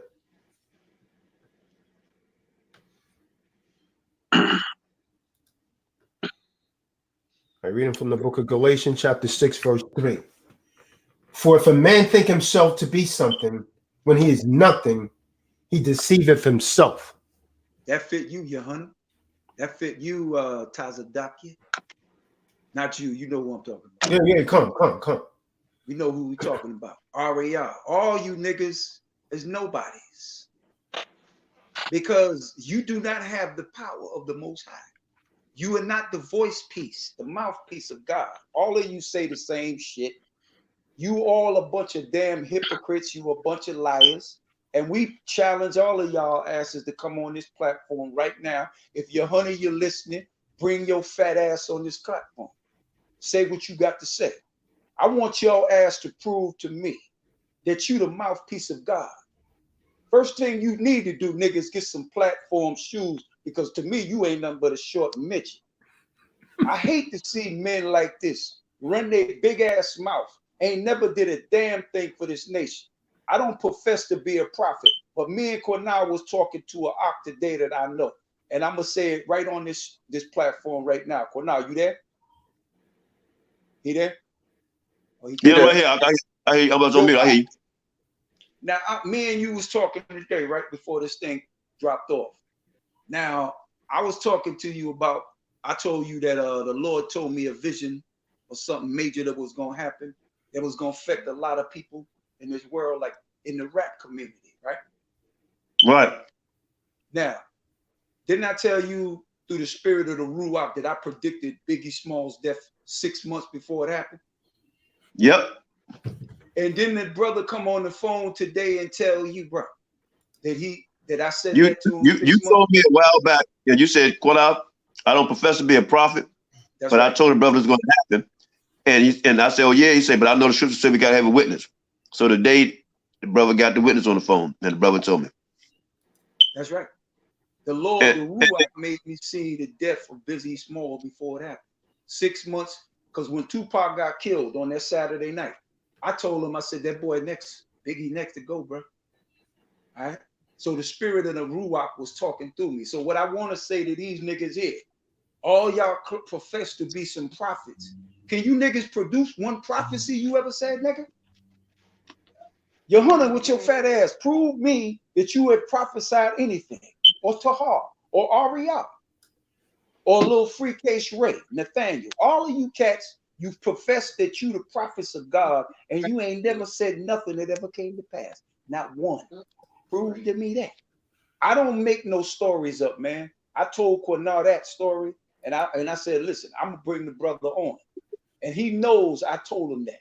And the brother told Qanath right there. He told me that 6 months prior to the man's death. So the Lord must have been speaking through me. And I'm going to tell these Negroes this question. Why? He spoke to me on that. Because I'm not a perfect man. None of us on this platform is. But I'm an honest man. I do not try to use my people. You understand? This book is real, man. And it's telling the story of our people, telling the history of our people, telling the tragedy of what our people was going to go through on the earth. I ain't going to use this book, bro, to manipulate our people's souls when our people are already broken. They're broken.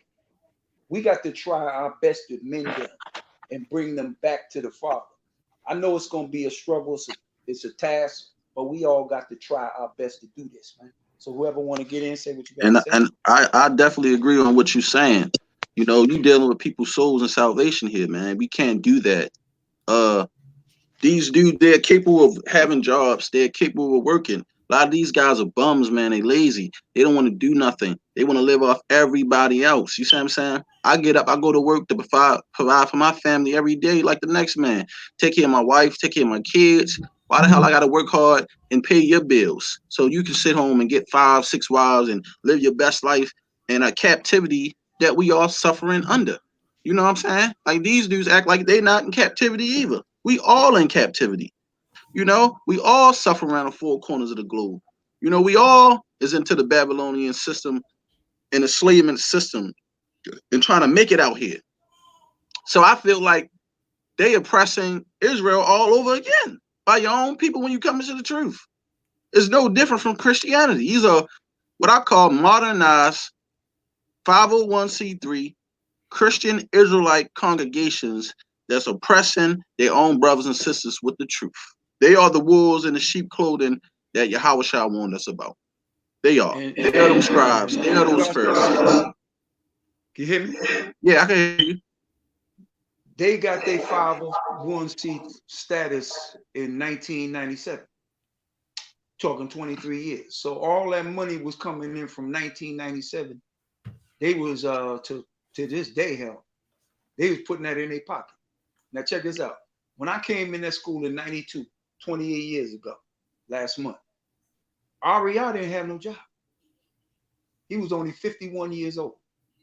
Man had no job. Now I'm gonna ask a question. How was he living? Off of you weak, dumb Negroes up in that school, paying this man priest. And that's what we was recently talking about, Israelite men living off of women and donations. And they get mad at me and Elder Qanath and Tazadak when we speak about stuff like this, because I don't live off of women. I have one wife and I got a family. I don't live off donations. We posted up there. If y'all want to donate, y'all can donate. If not, hey, fuck it. I ain't begging y'all. I got a career job.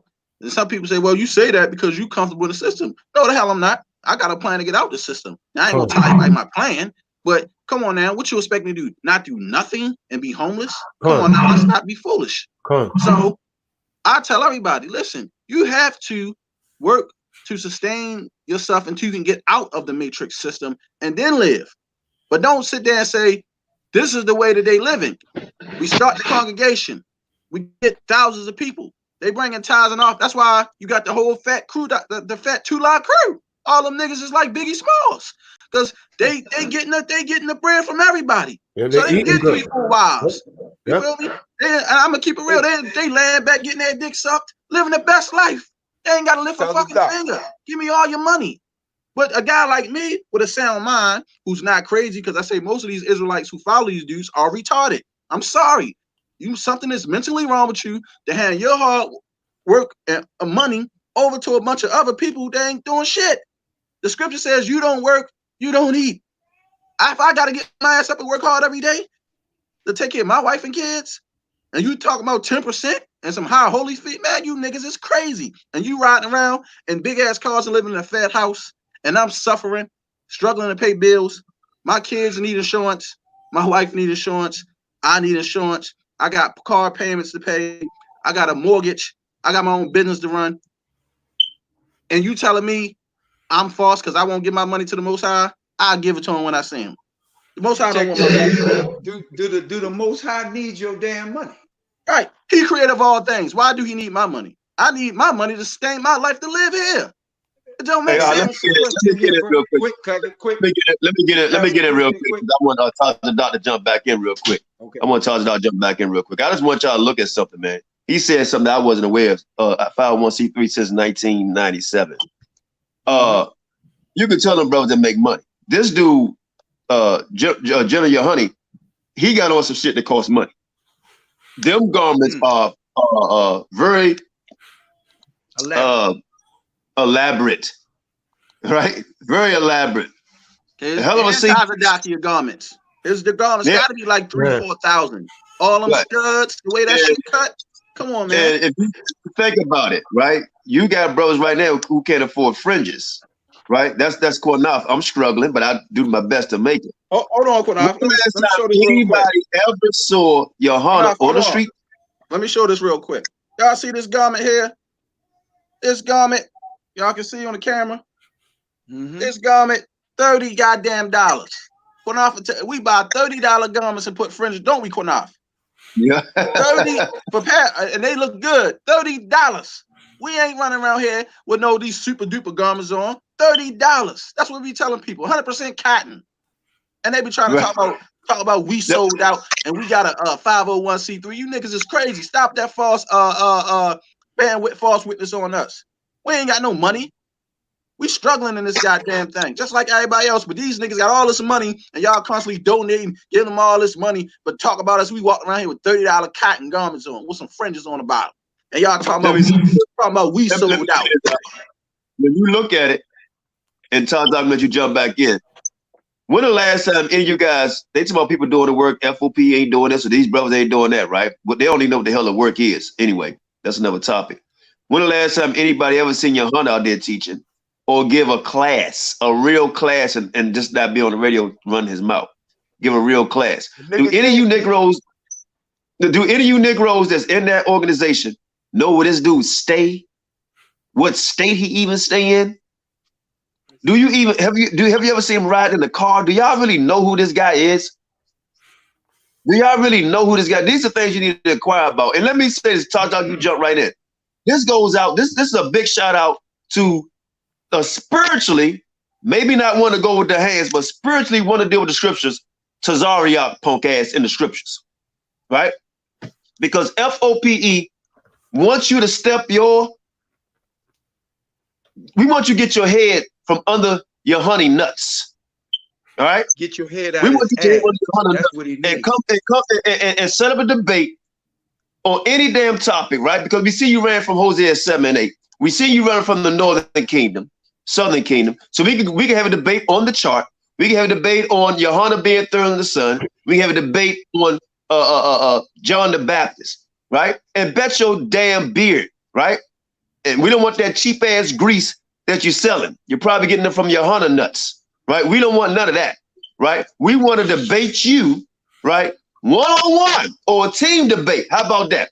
We'll do a team debate. Me, myself, Shasham, Tazadak, and my brother Yehuda, right? Yehuda Israel F.O.P. We'll debate it, right? Ass. And they know we'll kick their ass, and they don't want it, right? We want to get you off of that pork, because evidently somebody's some damn pork up in there. There's no way a man that's following the Levitical diet and that damn big, they got to get off a damn freight elevator. I found that ironic. They had a little white boy behind you, honey. You couldn't even see him. Pig they was about to slaughter. He's about to slaughter. That was a slaughterhouse. All right? But we're going to, Doc, go ahead, brother. And we're going to ask anybody want to come on, right? Anybody want to come on and ask any questions as thou mayest, right? Bring the smoke. Yo, Q. Agree or disagree, and you have opportunity. Go ahead, Yo, Q. Yeah, I just want to say this, like, Jonathan. Now, you said that Ariah said that he had a vision, because I heard that too, and the Most High gave him the interpretation of that 12 tribes chart, right? Yes. I'll show you the book he got it from. Hey, Shashem, is there any way that I could like text something to you, post it in the room? I just posted the link for people in the room that want to Google this, and you can see I'm not making this up. You on Facebook? Send it to my messenger, and I can go right to it. All right, let's see if I can share this on Facebook. I'll show you that exact page where he got that damn 12. He made that all up, man. The whole One West thing is just made up, man. It's garbage. And they're being exposed and they don't like it. I post a link in the room for those that want to. You remember Nathaniel in the house of David, right? Come on. Yeah, I used to be with him. That nigga was a skinny chicken, right? Come on. Look at that nigga now. He ain't been missing no meals, bro. Right. No, right. Remember, he was skinny. That nigga was very skinny. He's very skinny. Yeah, I remember. Yeah. Yeah, I don't see you right there. Shan. Hold on. I see you in that group. You hold on. Wait, I think that's the group that's me and no. Hold on. I'm about to find you. Hold on. I see F.O.P.E. F.O.P.E. HOR's lines. No, I got you right here. I'm about to post something right to you now.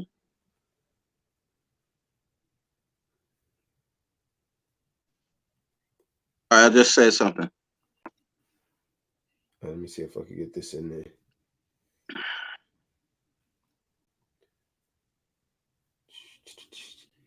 I actually posted a link in that room for people that want to see it. That's exactly where they got it from, man. I'm trying to see this as an attachment. Or if you post it in the room again, I'm gonna try to see can I go straight to the link if you do that, because I wasn't paying attention to it. All right, I'm about to post it right now. Right here, I got you. Right there. There's Likes up, get them likes up, please. Get them likes up for the people. Look at that page on Facebook, right there. That's exactly where he made it up. I mean, he stole it from someone out of this book right here. The Lord didn't show him that. Can you put that on the screen, Sam? Yeah, I'm about to. Hold on. Yeah. They put the link. That's where he got it from. One West is all made up. It's all lies. And these men that trying to cover it up, man. You need to come forth and be clean. And so Johanna got that same garbage. He got that same information. The 12 tribe chart is a damn lie. So we need to throw it away. So you saying this is the source where they got it from? Yeah. Where area y'all got it from? Hold on. Now, you on the core, you could see it for your damn self. These men are liars, man. And you got people that they still under that vibration. They don't want to tell the truth about it. Okay, there you go. Hold on. Let me I'm about to share it on the screen now for everybody to see. That's where it came from. Hey, I see some back and you do something else funny, man. Come on, let's get it. There we go. It's right there. I'm gonna zoom in on it. All right. Toss it out. All right. You can zoom in on it. Hold on. There it is. That's where he got it from. There's REI's 12 tribes chart. He stole it from this book. Wait a minute. Now get your Shia out of that. Hold on. Get One West out of that one. I'd like to see you try. Hold on. 1800s. This book's from the 1800s. Hold on. Let me remove this real quick because I don't know what happened with the picture or if that was a link. I thought it was a picture. Hold on. Let me try to get it back. Did I remove somebody out the room? My bad. I added you out the room. Hold on. I'm trying to find that picture again. That was a picture or a link? Yeah, it was a link. A link that pulled up that page in that book. Oh, okay. You know what? I thought that was a picture. That's why I did that. Well, I mean, it was. I did download an image. Let me try and send it again. Hold on. An image, though, that I downloaded. There's a link to it, though. There it is again. Yeah, because if it's a link, I can't blow it up so you can see it. But that's the actual chart or that's the actual... Yeah, actual chart. Right. See, I want to blow it up. So he stole it from. Right. I want to blow it up so they can actually see it.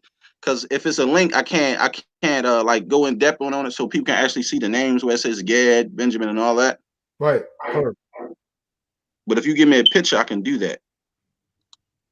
Yeah, it's just taking me to the website. They got them shades, man. People like say the eyes of these. I can enlarge it right here.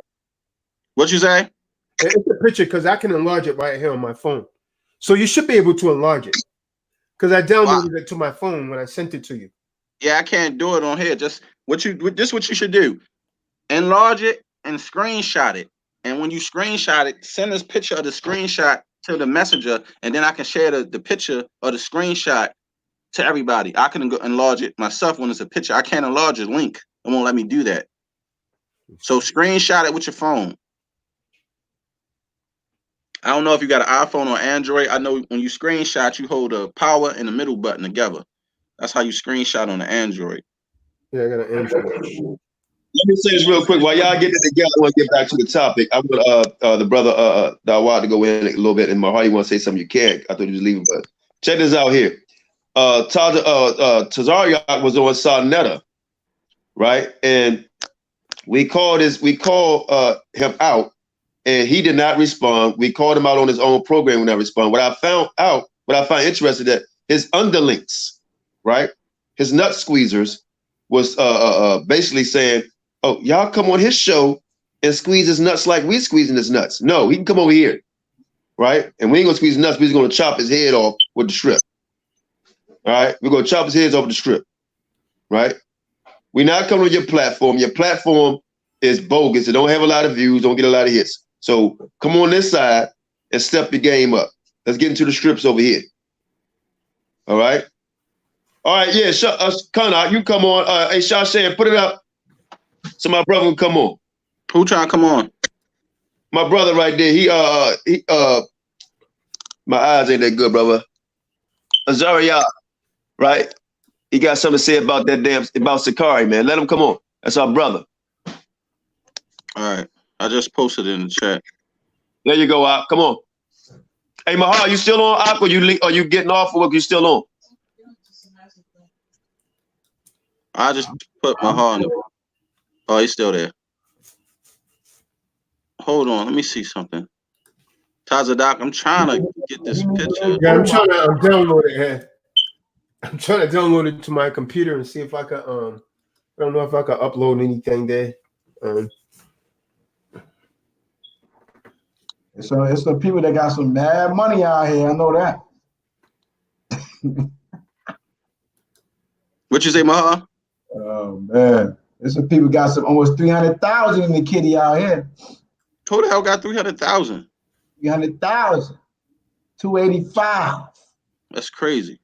I put it in the chat, brother. Where? I don't see it. Look up. Oh, I'm not watching the chat, man. Are you not watching the chat? No, I only having time to. That's why I got the moderators doing it. It's too much. I'll be trying to do this and that. I can't. I'll be confused. I got it right there in the private chat. Right over there. Hey, Sham, you got an email I can email this to? Yeah. I'm a what's the name? I'm gonna send it. I'm gonna put my email right here for you. Hold on. Cat said, "Help your ox, get your ox out the ditch." We got $50,000 in the GoFundMe. Scorn my ass.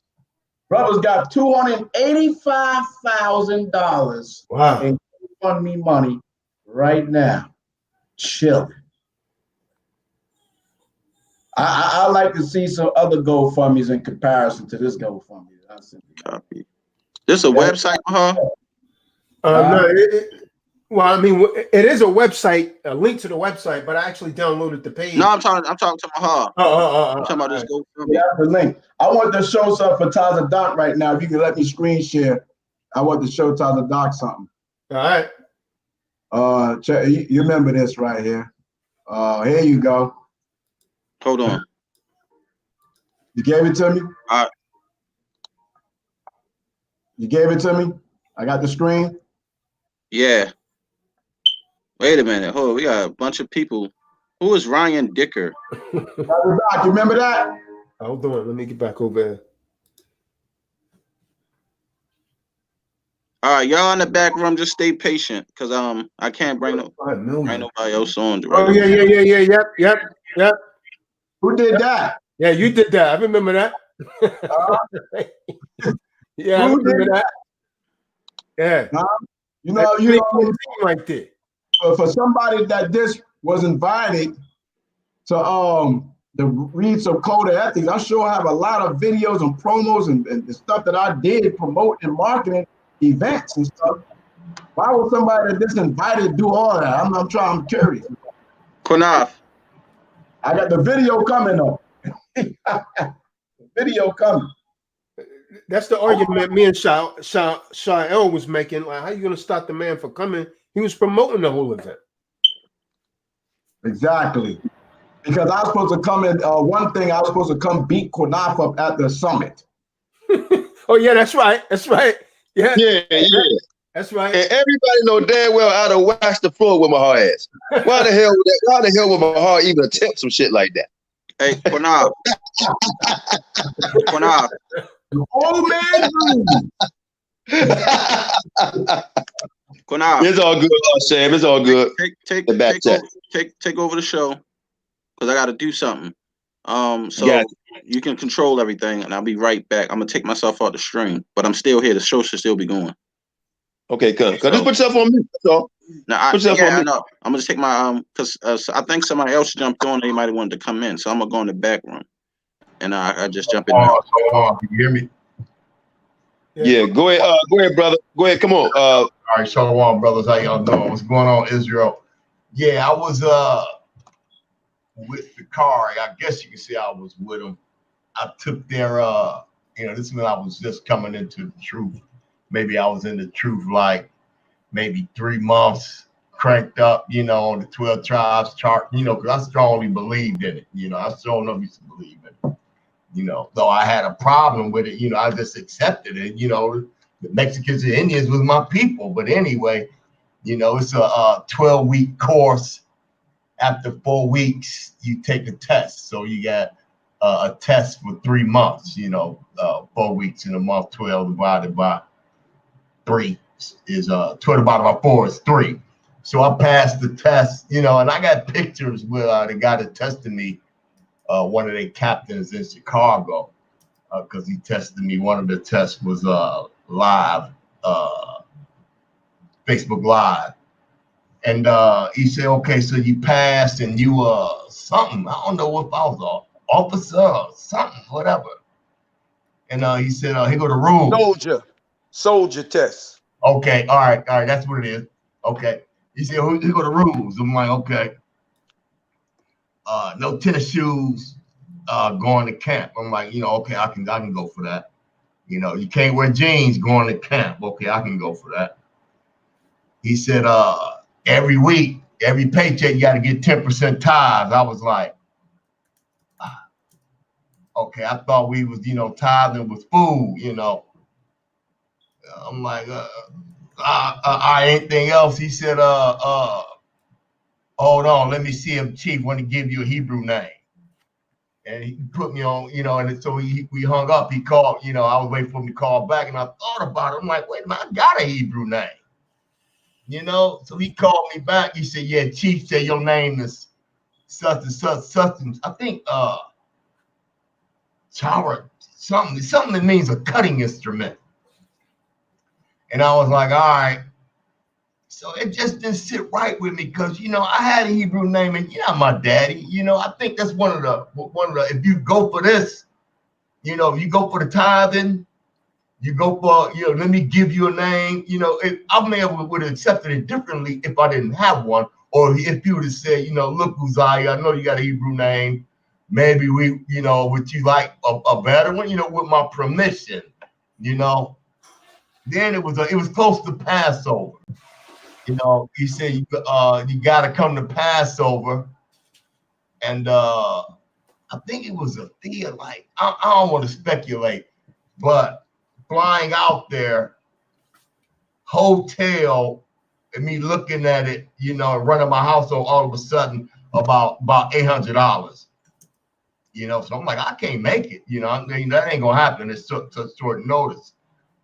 And then it was one other guy here in Cleveland. It was just 2 of us. Another guy in Columbus. And he was saying, man, we're ordered to go down to Columbus. I'm like, ordered? What do you mean ordered? You don't order, not me. You don't order me first. You're going to tell me I got to pay tithes. But when you screaming tithes is crops, then you're going to name me and you ain't my daddy. Now you say I'm ordered. I was like, no, I'm cool. I said I'm cool. So, but I'm glad I woke up to, you know, who we really are. You know, that, you know, the 12 tribes is all Negro. And that's all I do. I rarely watch TV. I may watch a little Power or The Wire. You know, if not, I'm watching, you know, my brothers, you know, and I'm reading, I'm studying maps, I'm studying secular history, you know, I'm studying scripture, you know, because, you know, like I say, show yourself approved, study and show yourself approved, you know. That's all I want to say. Thanks for having me. All praise, man. All praise to the Most High. Stay on, brother. Stay on. I was telling the brothers, man, I wanted to get in touch with you, and they told me that you belong to the assembly down in is it St. Louis or Atlanta?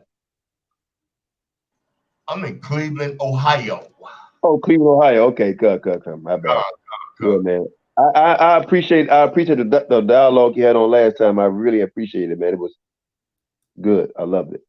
Yeah. So So I mean, at the end of the day, man, we all are called, you know, but few are chosen. You know, few are chosen, man, and everybody's dealing with iniquity. But I mean, I just look at far as like bringing out people that's really scoffers in Israel. I mean, we really, instead of us coming together, we doing more separation. You know, I remember the brother, you just said, brother, while you was talking about the brother saying, you prophesied, and you did, right? But I remember I was at the house of David. Yeah, I remember I was at the house of David that I came with there and dude Barak say, if y'all want prophecy, I can give you that. And I was like, prophecy? How does man give us prophecy? You know, he said that. That's on video, you know. But I mean, it is what it is, Israel. We just got to keep moving forward, man. Dr. Doc, go ahead, brother. I know you want to say something. Go ahead, King.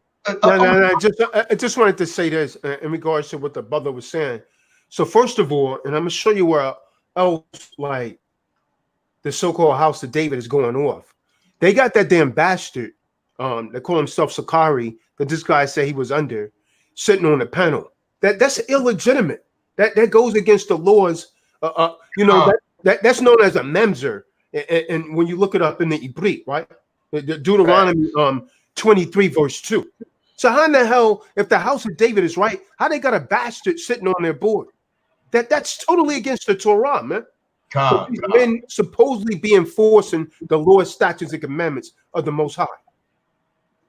That's off right there. So how he going to be giving this man any kind of order when he's not even supposed to be sitting on the panel? They don't want to discuss stuff like that. Yeah. I scrutinized, you know, I scrutinized they Negro debates, and he throw in Rehoboam sat on the throne, and his mama was Ammonite.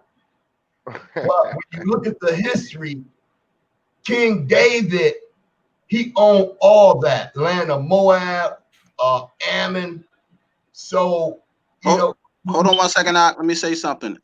Everybody that's in the back room, be patient because there's a lot of people on, and I'll get you in. Just give me a minute. There's a lot of y'all popping in. I can't put everybody in the room. Only 6 people at a time. So I'm gonna rotate brothers in and out.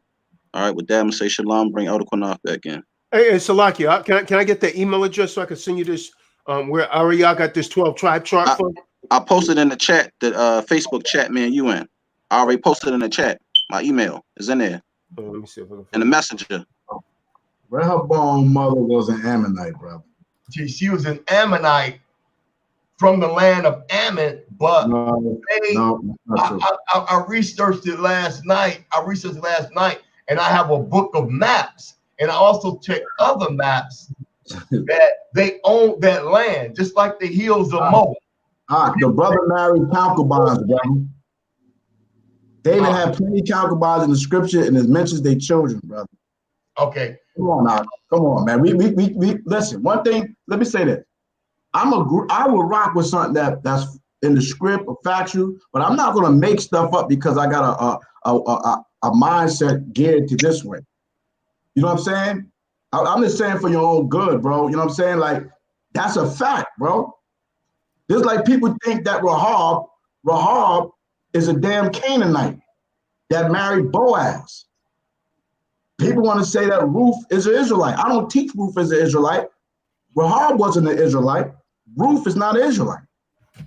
Okay. Point blank, period. And I'm about to do my class on that and hit that joint. You see what I'm saying? So, I mean, okay. All right, that's what you stand on, brother, but King David married plenty concubines, brother. It's written. I understand. And see, people also get that twisted because wife means woman. Wife could be a concubine, or wife could be an Israelite woman. And this is what happened when you get all these different people teaching different things. And but anyway, I want to ask a question, though. I thought maybe you could answer it, Maha. It was said that Abba Bivens first created a chart, and it was all Negro. And then Abba Bivens changed the chart. Do you know anything about that? Listen, let me answer that question honestly. I am 47 years old. I was born in 1972. I wasn't there.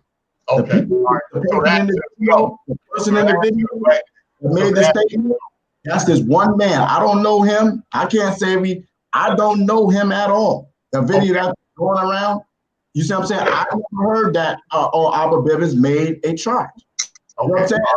So the answer is no. The answer is no. Let me say something real quick. Hold up. Here we go. Let me come in. Time out, everybody. Time out, bro. I'm let you back in, my heart. I'm let you back in, my heart. Brother, I'm gonna let you back in. I'm gonna let you come back in. The brother been in the back room. I want him to introduce himself and say a quick statement. I'll let you back in. Go ahead, brother. You just came in the back and waiting patiently. Thank you for calling in. Let you back in, my heart. But go ahead, brother. You just came on. Oh shoot, man! This is a neighborhood Hebrew, man. So I'm gonna let them finish up, and then I want to speak to that remnant statement. All right, go ahead. Go ahead, Mahar. I'm gonna make this statement. I'm about to roll so you can have y'all people on there, man. Listen, okay. I'm not gonna go based. I'm not gonna agree with somebody that's one anti the Messiah. They was Old Testament. He left the commandment keepers, whatever the case is. He had a lot of enemies in the whole nine. You see what I'm saying? I never heard the elders say that. I wasn't there to see it or witness it. I don't know who that man is in the video people putting up there. So I cannot confirm that at all. Only thing I can do is confirm what I see in the script. And I'm waiting for Qanath and whoever else is going to do a breakdown of Genesis 49, Deuteronomy 33, okay? Leviticus 28, Deuteronomy 28, to bring your breakdown, show me in the scriptures who you say in the last days is Reuben, Naphtali, Zebulon. Bring your scholarship, your history, your maps and every damn thing. I am ready for my pen and pad. Okay. Let me make a statement real quick, because this is not a debate type of thing. Let me make a statement. Let me make a statement real quick. Mahar, make him a statement real quick, bro. It's not a debate. So we'll do that. I mean, that's no problem. Everybody in the back chat, please be patient. You'll be back on the screen to speak. We'll get on that. That's not a problem. I mean, I would say this before we even get into something like that. Never get that tonight. But you made a statement before you made a comment before you went into your statement. You said, I'm gonna let y'all go. I'm gonna let you talk to your people. So these people that you say is my people, they're not your people. In terms of your understanding, brother. Okay, I'm talking about the information. I'm not talking about nobody on here particular about not being my brothers and sisters and those that's in the chat, which I don't know them. They just people in the chat. I don't really know if these people are Israelites or not. I don't know that. And Shimon, check your email so Mahava got to see why Aria got that 12 information. All right, I'm getting it now. So that's what the brother just came on. I'm let you speak about right now. But let me say this real quick. Yeah, because the other brother said something real profound to me. Hold on. Qanath, I'm about to jump out and let this other brother in the back chat come on.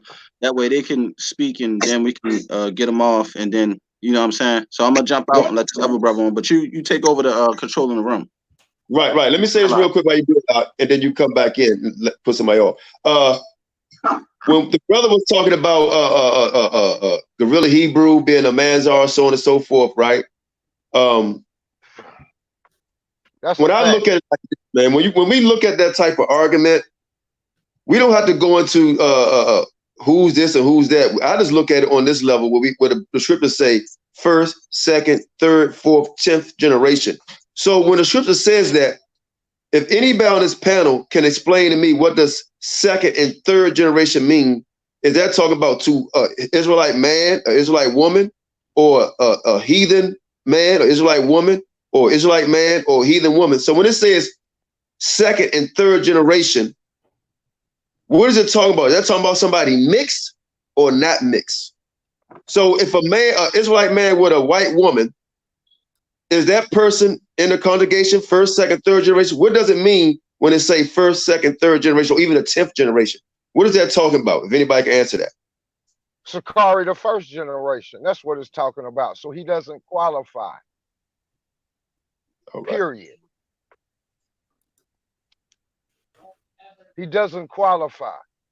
And y'all got him, they got him sitting up there teaching Hebrews and over true Hebrews. He doesn't qualify. Pastor Dowd, I got a bunch of damn heathens over their congregation. He doesn't qualify. He ought to be ashamed of himself too. Be a rebuke for the damn white man that's over the damn congregation in Pastor Dowd's camp. No, we rebuke himself as well. Straight crackers. Straight crackers. We know he straight crackers. We know that's what that's kind of obvious, right? Yeah. Oh, he's the great Pastor Dowd with the straight crackers on the land, screwing black women, marrying them. What about that? Hey, but all of that is because of this fake ass chart. When you get down to well, listen, brother, we hate our women until there's a definitive chart coming from the Negro only or perspective, then you're just smoking mirrors and you're just talking. That's it. So hold on, Mahar. You gotta let the brother speak. You gotta let the brother speak. We can both talk. So if you tell me, hey, Shashan, come back on the line, Wait a minute. Hold on. Wait. Everybody be quiet. Everybody be quiet. Everybody be quiet. Listen, we need order. Hold on, brother. Hold on. I'm gonna let you speak. But we gotta have some type of order, please. Right. So let me say everybody gonna get their words out, man. But we gotta have some order here, okay? So go ahead, speak your piece, and you can reply. Mahar can reply to you, brother. But with the cutting off and stuff, we gotta stop that, please, because you're gonna confuse the people. So say what you got to say. Hey, I ain't with the Jedi mind tricks. Just because some man who has been proven to be a liar come up with a chart doesn't mean that I have to come up with another one before you destroy that one. Man, that's what you tell a 5-year-old. You can't feed me that type of bull crap. No, it's not a chart now. It shouldn't have never been a chart. And if y'all want to follow falsehoods, just because y'all too weak to deal with the sisters and you want to add this and this in, that's all. It was about money. Now let's get down to the truth of where all this came from. All of this came from out the Marcus Garvey movement. When you get down to it, all them niggas was running around in New York. Then here come Drew Ali, here come Abba Vivens, and here come Elijah Muhammad. Let's get down to it. And the reason Abba Vivens added the Puerto Ricans and the Cubans, because that's who was around him in New York at the time, and he had to get some of that money. Now I said it. Now, do you have to have a chart to disprove that or to prove that? No, it shouldn't be a chart. The Most High is going to tell us who the Israelites is. I agree with you 100%, brother. I agree with you 100%. So I'll say this right here. Other brothers just got on. William Bryant. Go ahead, brother. You got a chance. Go ahead and speak, brother. Introduce yourself. Qanath doing the Qanath shit, man. Hold on. Wait a minute, my heart. Wait. Hold on, Qanath. You can respond. We're gonna let you respond now. Just calm down, man. Please, brother. We ain't got to be irate. You ain't got to do all that, man. Listen, I'm moderating the show, brother. I'm in control. You can respond. The man was talking to you. I said you can respond after him. We're gonna let the other brother go. Qanath, I got it. Go ahead, respond to the brother. And then the brother William Bryan is gonna go. Go ahead, you can respond. I like when thou moderate. Okay. First of all, you see what I'm saying? These statements that you're making, you know what I'm saying? We already know that the Hebrew Israelite movement started in the 1800s, built up through Noble Drew Ali that got killed, Marcus Garvey. All these brothers knew about being Hebrew Israelites. That still doesn't negate the point where the statement for you to make to say we don't know. If we don't know who the 12 tribes are, then how the hell you know you Jew? How the hell do you know you an Israelite? We don't know who we do. I didn't interrupt you, brother. Because I fit all the curses. I didn't interrupt you, brother. But okay. Okay. So you saying the scripture says even the mysteries which have been hid from ages, from generation, are now made manifest to the saints. That's Colossians 1:26, and that's a lie. So we wait up. Hold on. Man, this man interrupted me, bro. You know what I'm saying? Listen, I'm not going to interrupt you, fam. I'll mute my phone. I'll mute this joint before I interrupt you, man. You see what I'm saying? The scripture said, surely the Most High would do nothing but reveal his secrets unto his servant, the prophets. So you want to knock and say this guy's not a prophet, this person's not a prophet. So who's the prophets then? Who should I listen to? Qanath? Who's the prophets I should listen to? Tazadat? Who's the prophets? You? Who's the prophet that he's going to reveal these secrets to? Psalms the 83rd chapter says the hidden ones. Who's the hidden ones that they hiding? You know what I'm saying? That they the children of Israel. They know who they are. We don't know who they are, right? They just all over the place. They just somewhere in Africa, 10 tribes scattered in Africa somewhere, 10 whole nations of hundreds of thousands or millions of people in each tribe. And we can't identify who they are. They got to be mixed amongst all the Africans in a whole nine. Like, who is the Hamites now? You see what I'm saying? Like, who is the Hamites? Who is the Hamites, bro? I got you, Mahal. That's what I say in 30 seconds. Let me 30 seconds. I need the chart. See, I need your breakdown, because this is what I came in the truth and saw. And I went to scriptures and I went to books. It's made sense to me. Okay, so when you bring your information, you're not going to tell me Israel just somewhere out there. You can't sell me that at all. Because then if that's the case, none of us know who we are. We're not Israelites. Jeremiah 17:4 is done. All right, we got your response on that. So we're going to deal with that on another topic. What we're about to do now is let the brother William Bryan speak about what he wanted to come on and talk about. Because I don't want to turn this show into a debate about the chart. Because this show it's not a debate between two different brothers. Anyway, it's not a debate. So y'all spoke y'all piece, you responded. We're gonna move on from that. The brother William Bryan, go ahead and speak. Hey, shalom, brothers. How you doing? Qanath, this is brother Will. So I finally called in. You can hear me? Most I bless. Right. We're talking about the leaders, and like I said, I was the brother that wanted to kill himself. So I'm just going to share a little of that, and there's a couple of scriptures dealing with, what the Messiah said to do. So I joined the 12 tribe of Israel in 2001. So the first person I met was Acharai. So I don't name names so everybody knows I was there. So the elder was Payalaba, you had Asher, you had Rahab, those were the elders. Then you had Nathaniel was the deacon, you had Damamah, you had Yerumya, Kazakklab, Barakshah, and Kanagabar. Those were the deacons. So I joined there the first month. That's when we had the first split. Rahab and Payalaba wanted to throw out all their elders in the deacon. And that's when Nathaniel stood up and he brought out Susanna. We didn't call him Nathaniel, I called him Guy. So long story short, they brought out those scriptures, Rahab and Payalaba and Acharai. They walked out of the church and they left. That was my first month. I didn't know what a split was. I came out of the Pentecostal church. And Acharai was the first brother that I met. He was the one that would teach me one-on-one for that whole month. So then when I called him up, He said, that's it. You know, I can't talk to you no more. You know, that crushed me.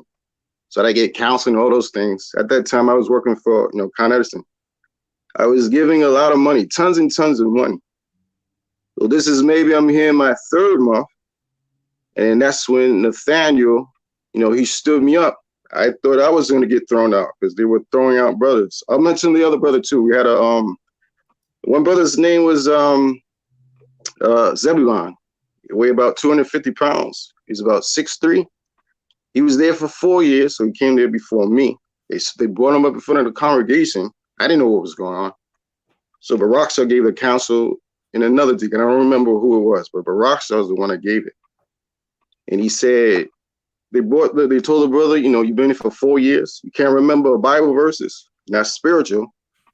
And they threw the brother out. The brother was crying and everything. But once they throw you out, that's it. I really didn't understand too much. Like I said, this is only my 3rd month there. So they threw the brother out. The brother's crying, everything. You can just escort it out. So I had to speak, you know, to the elders and deacons, saying, you know, what's going on? I don't understand this because I'm coming out of Christianity church. I know nothing about this stuff. So this is the stuff that was going on. So now when Nathaniel stands me up, I come maybe 2 Sabbaths after that. He said, well, I call myself Yahuda. He said, stand up. So I was like, what? Am I going to get thrown out now? And then that's when Nathaniel said, see this brother right here? And I'm the newest brother. I was just there for 3 months.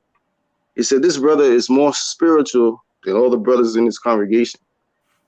And I thought I was going to get thrown out, but it puffed me up right there. And the reason why they did that is because I was giving tons and tons of money. That's what I believe what it was. It was because of the money. It didn't really do too much to me because I was giving a lot of money. And that's what is the movement, you know, so far today. It's all about money. It's the Pharisee movement. Everything is about money. Matthew 23 is what is being played all over again. And these things the Messiah was 100% against. But we had a couple more splits. 2003 was the final split. You know, also, you know, I had a lawsuit, you know, against the company because of my bid. They told me, you know, don't do it. I caved under pressure. I did it. Got stressed out, went to the main office. I was out on stress about 2 months.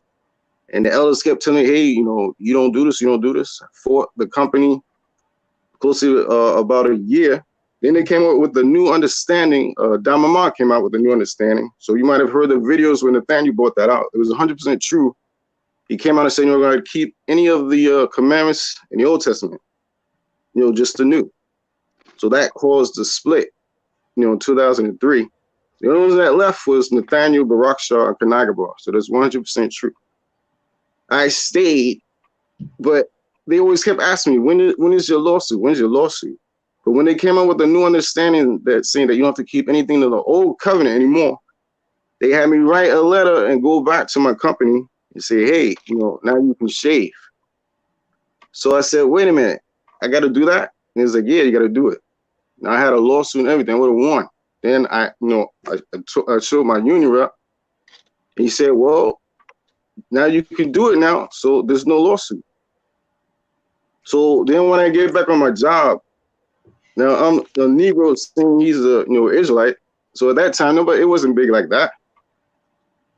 So I have to come back, show the letter to my bosses, and then my boss is like, oh, you can shave now. Go inside and go do it. Now for that whole year, I was being harassed. You know, all these things. I was supposed to get fired. All these things were trying to get me on everything.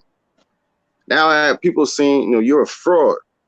Your religion is made up. How can you change? So what could I say? Then I had the people in that school saying, hey, how can your religion change? And they were calling me, fraud. And then, the people in the congregation, they kept asking me, when's your lawsuit coming? When's your lawsuit coming? All they cared about was the money. And then we were told before too, that if you left the school, that's it. There's no more repentance for you. Or if you were thrown out, there's no more repentance for you. And like I said, part of it is my fault because I didn't trust the scriptures for myself.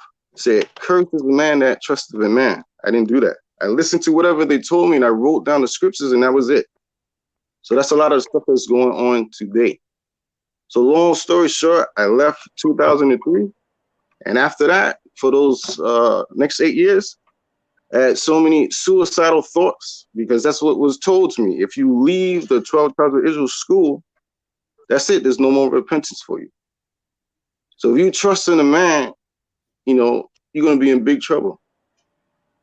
But you got to search the scriptures for yourself. Christ said, search the scriptures. I just want to share a couple of scriptures, you know, with the people out there. Do not listen to men.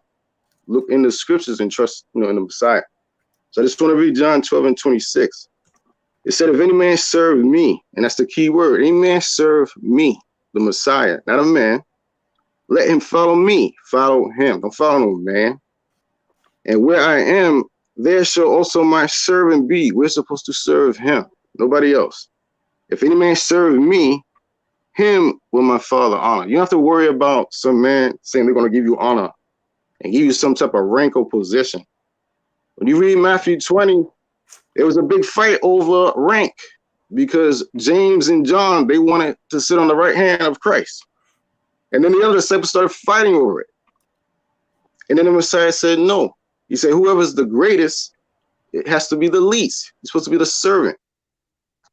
So these ranks and money is, you know, going to be the downfall, you know, of this movement. You got to put Christ first. Put him first.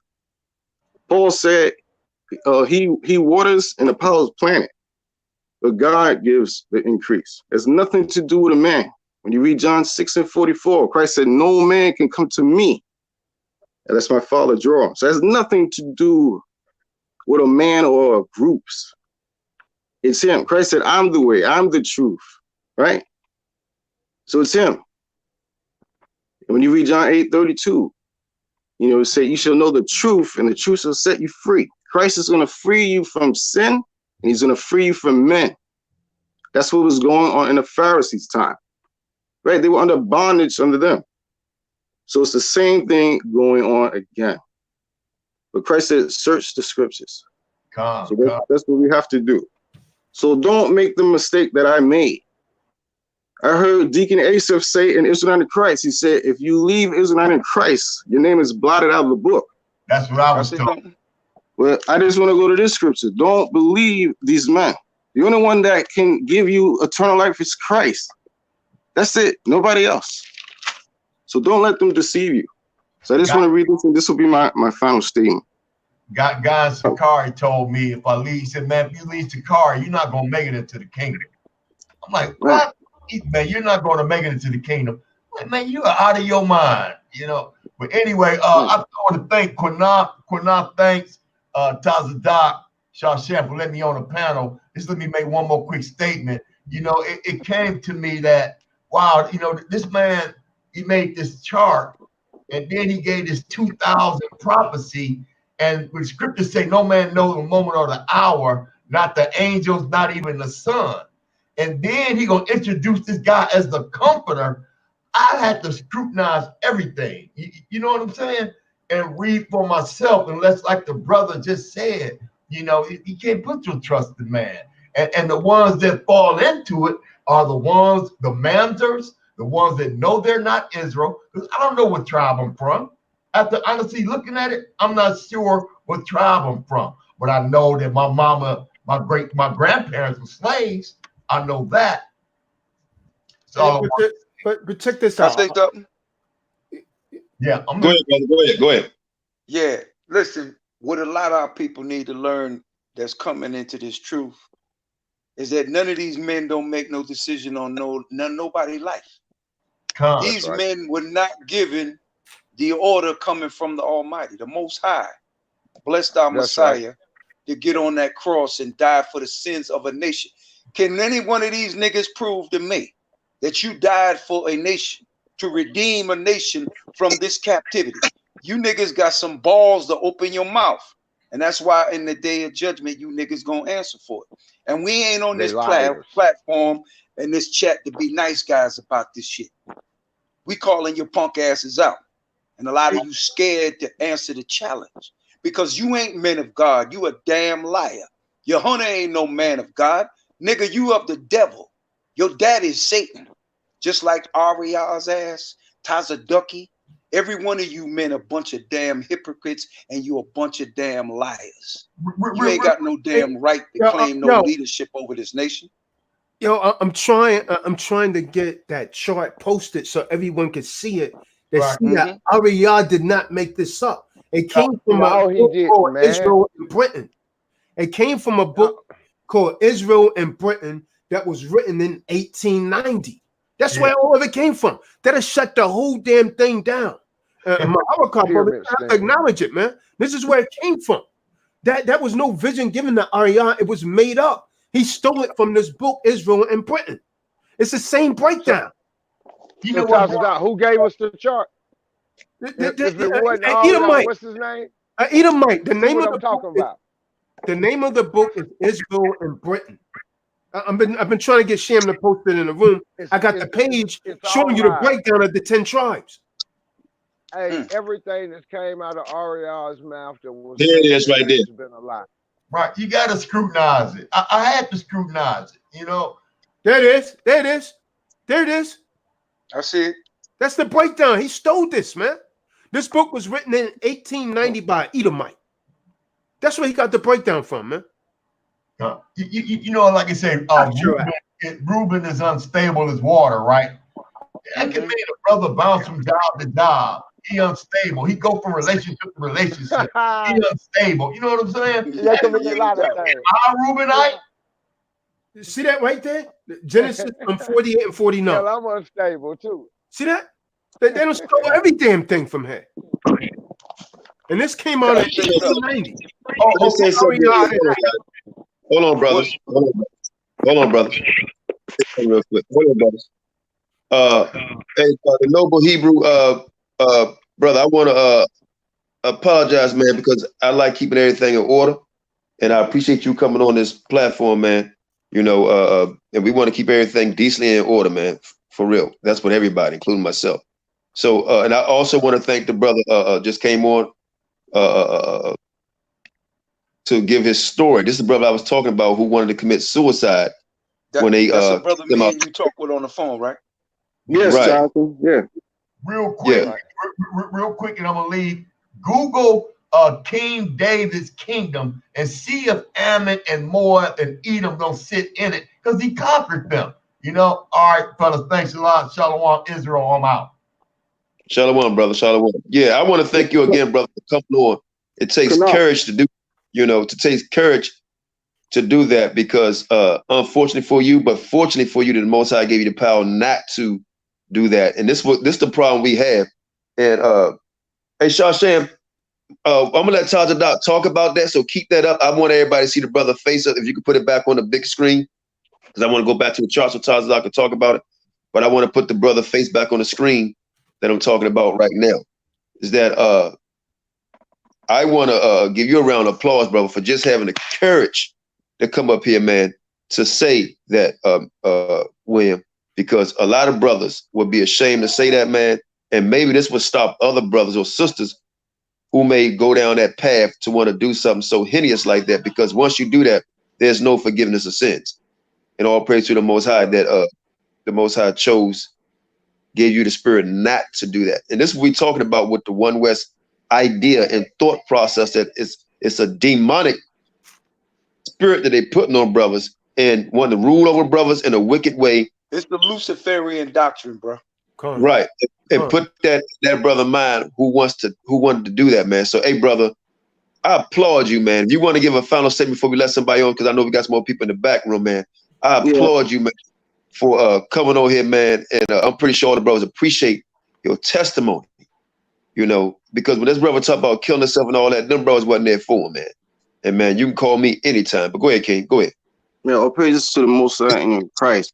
I just want to share 2 more scriptures. 2 Corinthians 5 and 10. So it said, for we must all appear before the judgment seat of Christ, that every one may receive the things done in his body, according to that he has done, whether it be good or bad. So this scripture is saying that you're going to stand by yourself.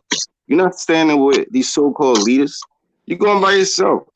If you have 5,000 members in whatever group you're in, or 2,000 or 1,000, you're going by yourself. Your elder ain't going to hold your hand. They going by yourself. So that's what you got to know. Your faith has to be in the Messiah, and you're going to give an answer to him. I got one more, and that's it. And like I said before, I heard Deacon Asaph from Israelite in Christ. He said, if you leave Israelite in Christ, that's it. Your name is blotted out of the book. But that was said to me in the 12 tribes of Israel. Revelations 3 and 5. He that overcometh, the same shall be clothed in white raiment. And I will not blot out his name out of the book of life, but I will confess his name before my Father and before his angels. So, Deacon Asaph, if you don't repent of that statement, because there's people that'll listen to you, they trust in your words. Right? He said the leaders are going to be held accountable. When you read James 3:1, he said the greater condemnation is to the leaders. You're going to be held accountable for every word you say. To be written down. Yeah, but that's my closing statement. The leaders, you're going to be held accountable. You're going to be held accountable. My statement to Judge ASAP is that the Lord going to be on your ass ASAP if you don't shut your mouth. See, I don't play no games with nobody, bro. This is a serious trip we on. And the Lord ain't playing with none of us. And these bum niggas don't get. Judgment gonna start with us. Who you think is starting with? The heathen's gonna take a back seat till he get to him. He gonna kick our ass first on this trip. So you niggas running around claiming you some damn leaders. Who can you niggas lead? You don't lead by example, bro. Everything I see that come out these men's mouth is a damn lie. And people being destroyed behind these damn lies. And I hold AREA accountable for every lie that nigga ever told. And I hold him accountable for you men acting just like him. That man is guilty, and y'all niggas asses is guilty too. And the Lord is the judge. And believe me what I say, he will judge you for your crimes, just like he gonna do me. Right? I'm not boasting. I ain't bragging about who I think I am. I'm nobody. I'm just a man, and I accept being a man. But you niggas want to be gods over our people. It ain't gonna work. The Lord is going to shut you niggas bullshit program down. All of you gonna be shut down. You best to repent before you die. That's one of Jacob's statements. Next person to get in, my brother. Yeah, I just want to say this about ASAP. Like, I know that dude personally, man. You know, he's from the BX, man. Metcalf Avenue. That dude used to be my best friend. He wasn't like that. Like, he came in the truth the same time I did. And he didn't learn at One West. He learned with us at work, man. Yawasop, Ramala, and a couple of other brothers. We all used to work at Mount Sinai together for like 8 years straight. And so when I had moved to Vegas and came back, then he was an innate Satan. And that's when he changed. So when you had ASAP speaking, it's because that spirit of Nate got on him, man. Because he had called me up when I was in Vegas. It's like, yo, I never heard nobody break down the Bible like this. Like, you know, so it's like almost like he was worshiping Nate. I was like, yo, you gotta be kind of careful with that, man. So, you know, when this had first started, like, I was there helping them build that up before they start wearing the purple. That's what a lot of people don't know, man. But an incident had happened when we was out on Eastern Parkway. Like, brothers was like just getting snatched up, getting arrested. But what's crazy about that, and that time, Barack Shah was still with him. You dig what I'm saying? So the cops, you know, NYPD just came out there in paddy wagons, like snatching brothers up. He told one of those brothers that's there right now, didn't I tell you not to come out there anymore? That's when Nate pulled out his badge. The guy was like, I'm taking you downtown. And Nate was like, yo, if you're going to take him, take me. So I don't know what happened when they went downtown. Like, Nate jumped in the cruiser, the police cruiser, with the brother that got arrested. And then all of a sudden, you know, like 20 minutes later, I see all of these cops like easing in, man, like in the paddy wagon. So they're going to bag all of us. And the thing is, Nate knew this, and he didn't say anything. So Barack Shah's like, yo, we got to get out of here. We got to get out of here. So we start running to his whip. And so, you know, they just come start snatching brothers up. And I had this all on camera, right? So we go back to New Bern, where Nate lived, like in that police community up there, like New Bern, New York. And so when we get back, Nate was like, "Yo, whatever you do, man, don't show no one this on film." My captain said he better not see this on YouTube.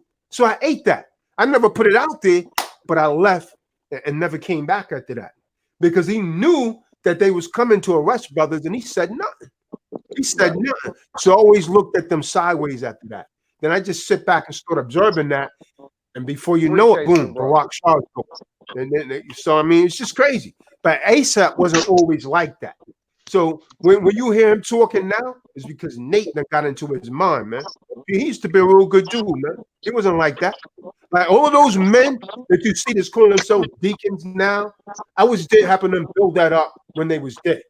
Like Ithon, all of them men that's calling themselves deacons. And what gets me is I don't understand how Yahawashi went under Nate.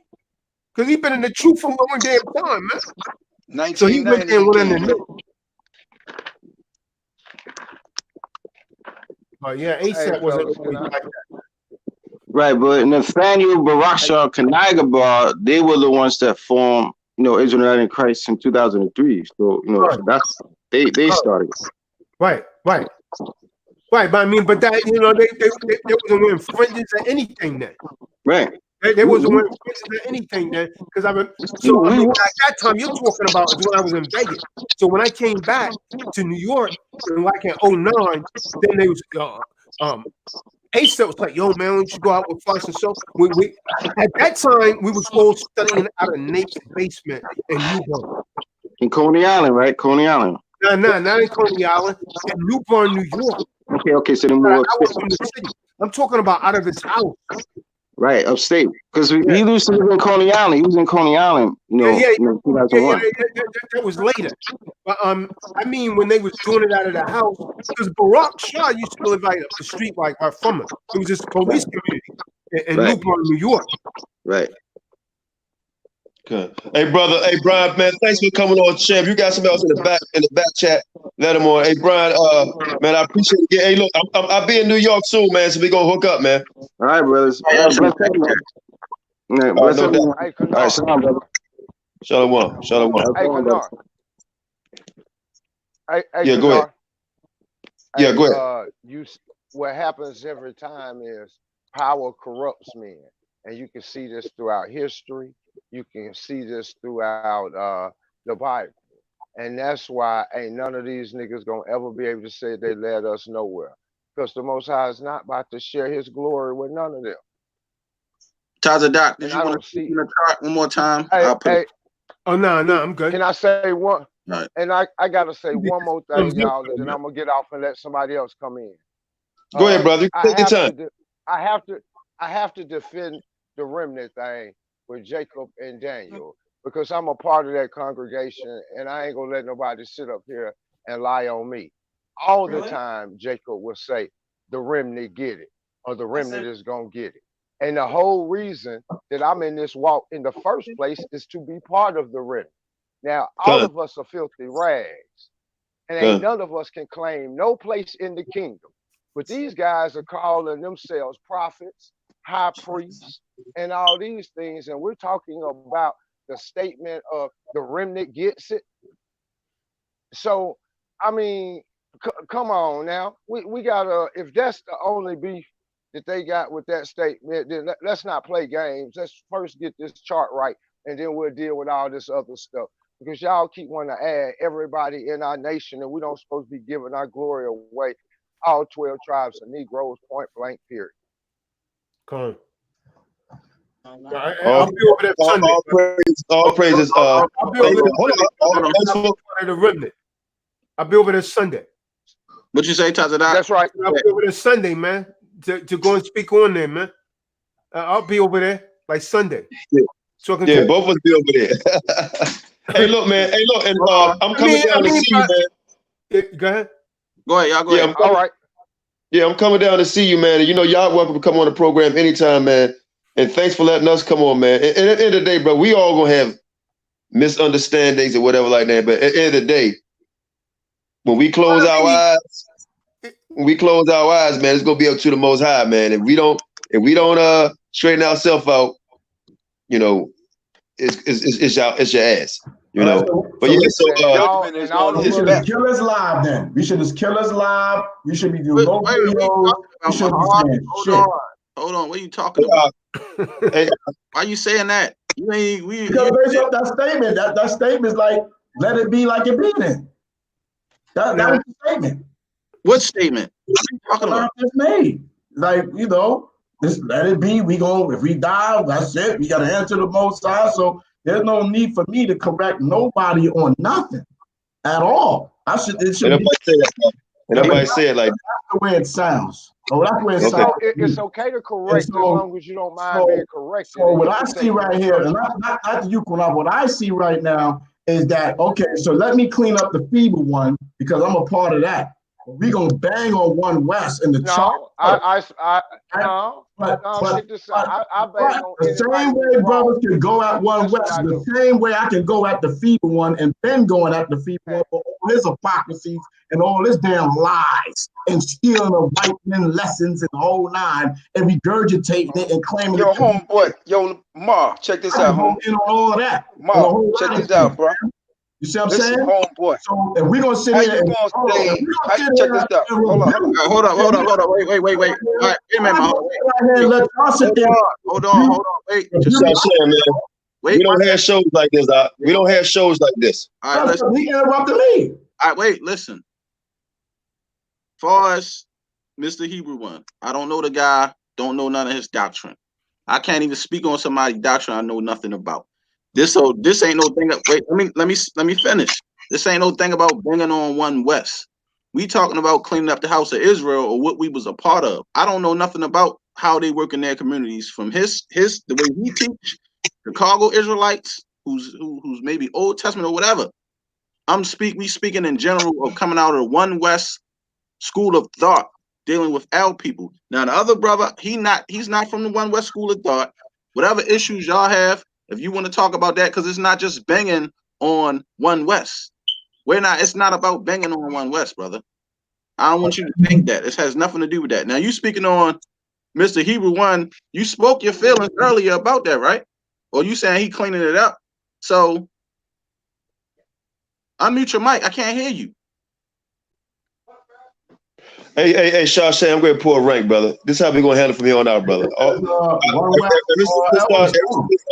always go one at a time, and we're going to keep it going one at a time. But I wanted to be fair. I don't want people looking at it. We being fair. We being fair. Okay, we being fair, but this is how we're going to do it. We invited people on. I had 2 special guests on my right that I want to be on. Cole Hartley, and the 3 me on Taza Dot been rocking. I rock my heart too, but we got to keep order, brother. That's all we're gonna do it. And yelling over each other ain't gonna do it. One thing I would say, I try to contact each and every person I ever talked about because they always talked about me, right? So when it comes to the Hebrew one, feeble one, all that, that's like a private beat between y'all two because I know that's the whole thing trying to go up. The brothers.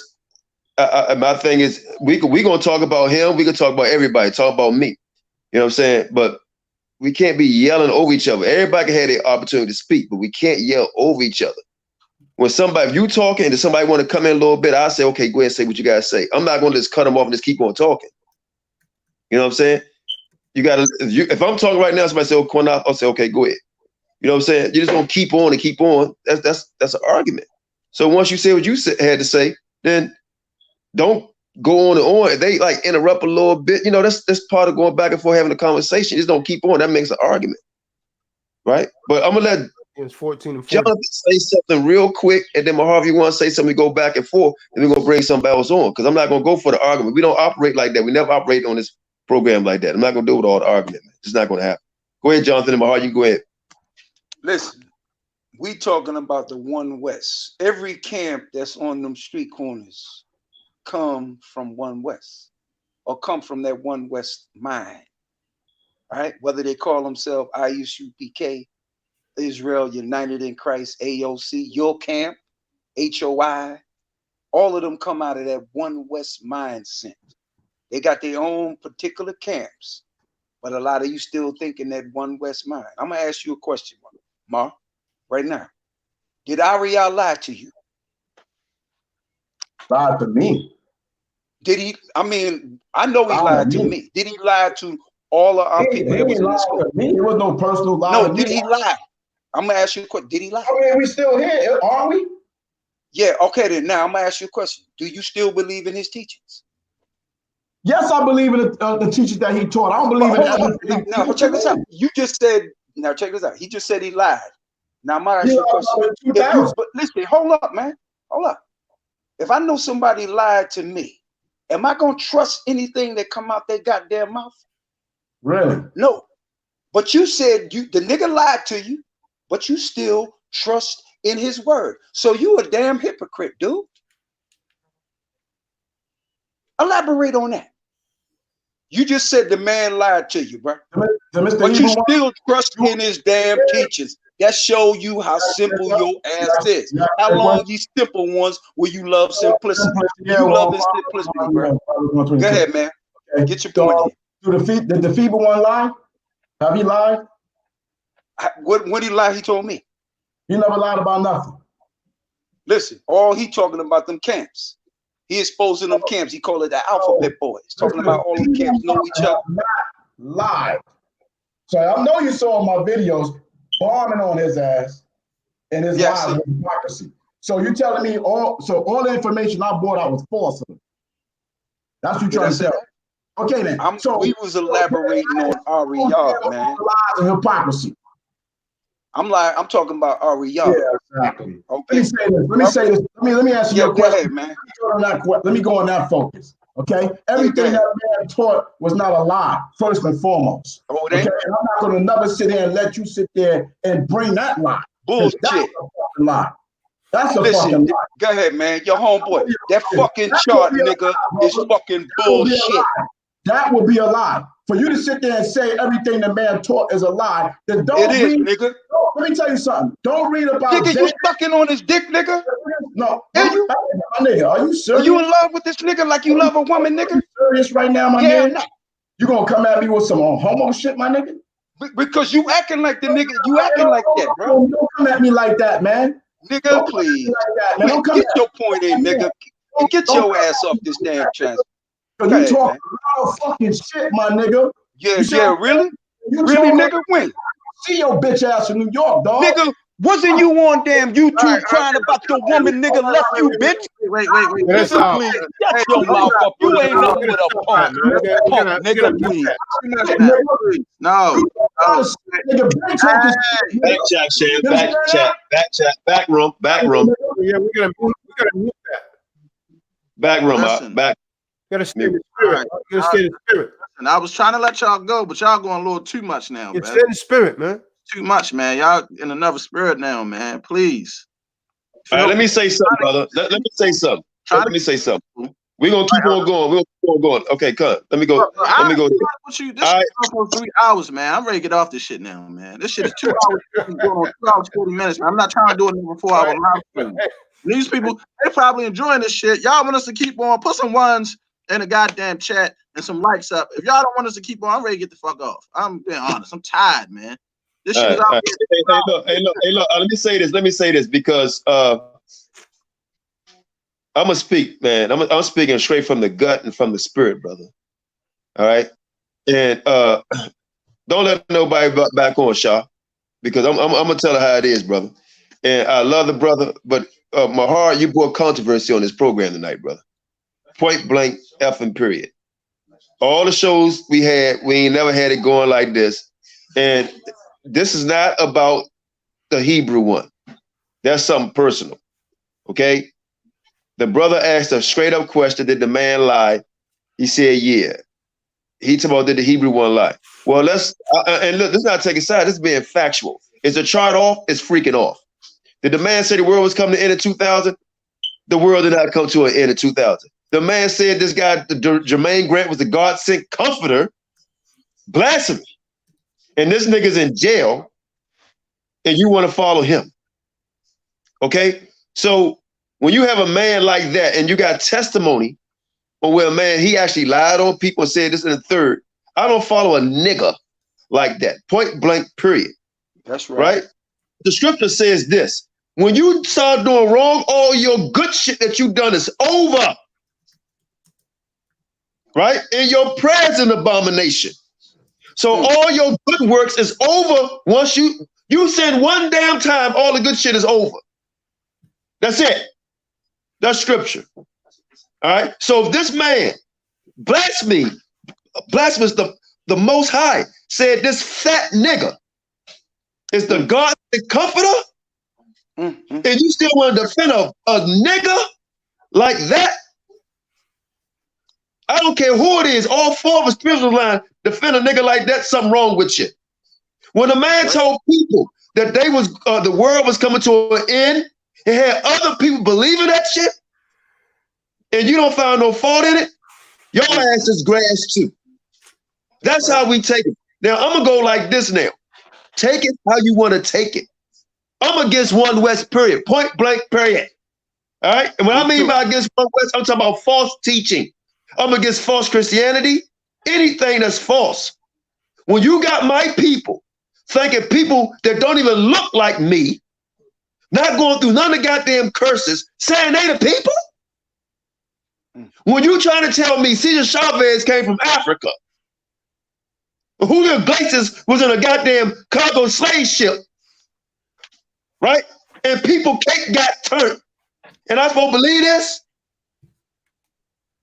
And you want to talk about some other madness? We're not going for it over here, right? Let's talk about that goddamn pedophile. Why we ain't bigging up that shit? Why we ain't bigging up some buck with his goddamn adulterous activities? Why we ain't bigging that up? Why we ain't bigging up talking about One West Tahar, talking about you can rape, you can buy prostitutions, wish a death on niggas. How about that? How about we got IUIC, got a brother on the line who just admitted that he was going to commit suicide because them niggas told him once he get out, he's going to die. There's no repentance for him. How about GOCC, another One West branch, got all kind of goddamn Edomites up in there talking about Ashar. Married to him. Married to him. How about we got ISUPK, another One West camp, talking about a nigga third under the goddamn sun, talking about you can screw a woman in the ass.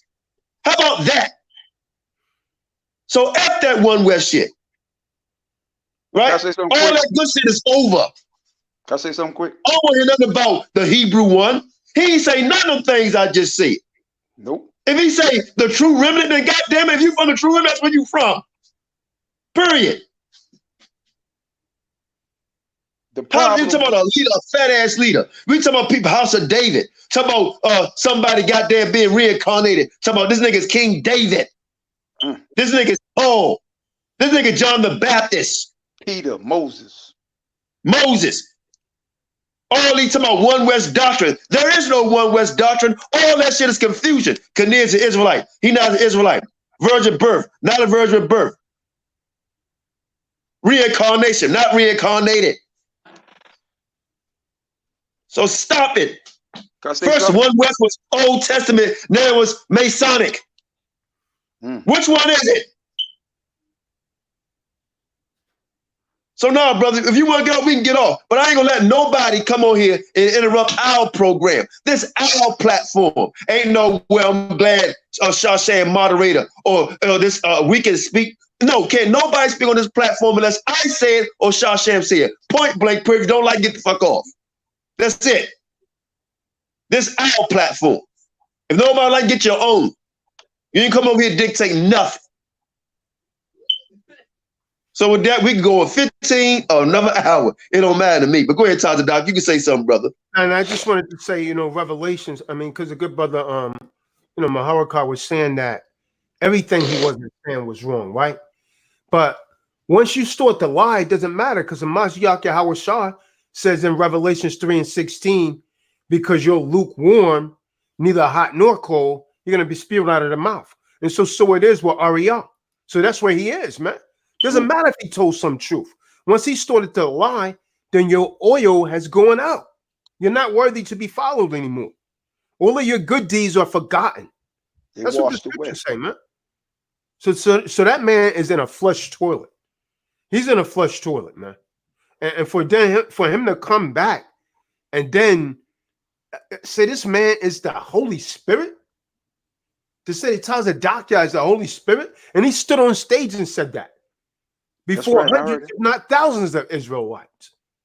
So how you going to, you know what I mean? You forget everything a man done like that. You see what I'm saying? Someone, you done all this good, but then you go and start doing wicked. That's worse than the person that's been doing wicked and never done good, because he knew the truth and he turned away from it. So that makes him even worse, man. It makes him worse. The problem with him is he double-minded. The niggas in the box, he don't know if he in the box or he don't know he want to go in the box. Listen, I put his ass on the spot. I said, did the man lie? And he said, yeah. So my question to the nigga was, if he lied, then why you still trusting his teachings? That's double-minded, man. And see, listen, I ain't trying to get on the boy because trying to make it out to be no gay thing. But you nigga, you worship the man. That's what your problem is. See, when I started to see through these cats like AREA, man, I left that shit and I left them alone and did not want to deal with it no more. Because I don't want to be lied to, man. You understand? I see what our people done suffered in this country throughout this world by these false ass teachers like this man here. And I don't know how this punk can come on this platform and you defend that nigga like that. That's to show you what kind of man you are. You are unworthy, just like that cocksucker nigga is. All right? And the time of playing with games with this truth and playing with these lying ass niggas is up. And see, I'm gonna tell your punk ass this, Mahar. Your time is running out too, nigga. Either you gonna be on the team that's gonna win the battle, or you gonna be on the team that's gonna lose the battle. Pick the choice. It's yours. Yeah, I mean, the thing is that damn One West is really, it's a damn occult, man. It was an occult, and so that's why it's so damn difficult for brothers to walk away from it, man. I mean, they stay under that vibration. They keep trying to protect it. They know a lot of this stuff is off, man. There's a lot of men out there like that. They won't admit the wrongs on it. Because, I mean, think of it, man. You got to be strong to walk away. I had to say, man, this is off, man. When I started, this damn chart is not right. How in the hell? I seen Zabak on the damn street. There was two, women from Africa, like young girls from Africa, right? And he didn't know they was from Africa. He couldn't tell by their spirit or nothing. They were sitting there listening. He said, "Oh, you ham or you?" So you're gonna reject them, but you accept someone that's standing by you like that damn Hispanic dude, a damn Spaniard in your camp, and the man that be standing adjacent to Tazaria. That's crazy, man. That's crazy. You're gonna accept one of them before you accept someone that's possibly an Israelite. You see what I'm saying? But you're gonna write them off as hand. But I guess so we didn't get scattered in Africa. That makes no damn sense. That doesn't even make logical sense. You know, bro, that our people still locked down in Africa, in them different countries in Africa, like Nigeria, Ghana. We scattered everywhere throughout that continent, man. So I don't know what this damn monkey face nigga coming on here talking about. Listen, nigga, if you love them Gentiles, love them, nigga. But you ain't gonna save none of them Gentiles, nigga. And I'm gonna say it like this. Nigga, you ain't guaranteed you saved. Ain't nobody guaranteed. Only the Lord knows who gonna walk through them gates, man. And the men that's on his team, that's who gonna make it through. And the women that's on his team, that's who gonna make it through. This is about truth being told. This is about men being exposed for who they are. And if your punk ass don't like it, nigga, get off. That's all it is, man. You're just telling the truth, man. Brothers don't like it. They get mad. They're getting disgruntled. They keep trying to protect that doctrine, man, but it's off. It was forced. You just got to eat that, man, and walk away from it. Hey, let me say something real quick, and I'm calm. This what I try to be fair. We all try to be fair, but when the truth start cutting people, man, they can't take it. My heart is put in the back chat with me and Shashev. Shashev, me and you okay, right? I'm gonna read it to y'all. He say, Shashev, we good. You, Qanath, we not. Stay in your lane. I will stay in mine. Now, I didn't treat that brother any kind of way, right? And what he don't know, me and Shashem is blood relatives, right? Blood relatives, right? My family, blood, right? Not free on the street, blood relatives, same uncles and cousins and everything. So sometimes people, you better stay in your lane, partner. Sometimes you don't know who you're talking to. But at the end of the day, I had nothing against my heart. I let him on the live. We talked. You know, I'm just trying to keep order. I was letting him know. And the people on the line was like, man, you know, we don't have this going on like this. You know, I was being fair to him. I don't agree with everything everybody say. All of us don't. Even Shaw Shaman, I don't agree with everything. No. You understand? You know, we don't. You know, but I'm not going to get all belligerent. You know, I did my best to hold my peace. You know, but the One West thing is off, brother. It's just that simple. I mean, I look at it. Watch this. There's a brother that came on our live when I was doing all this stuff on Facebook, and then I put it on YouTube. He been in NAS 22 years. So-called Ephraimite brother, right?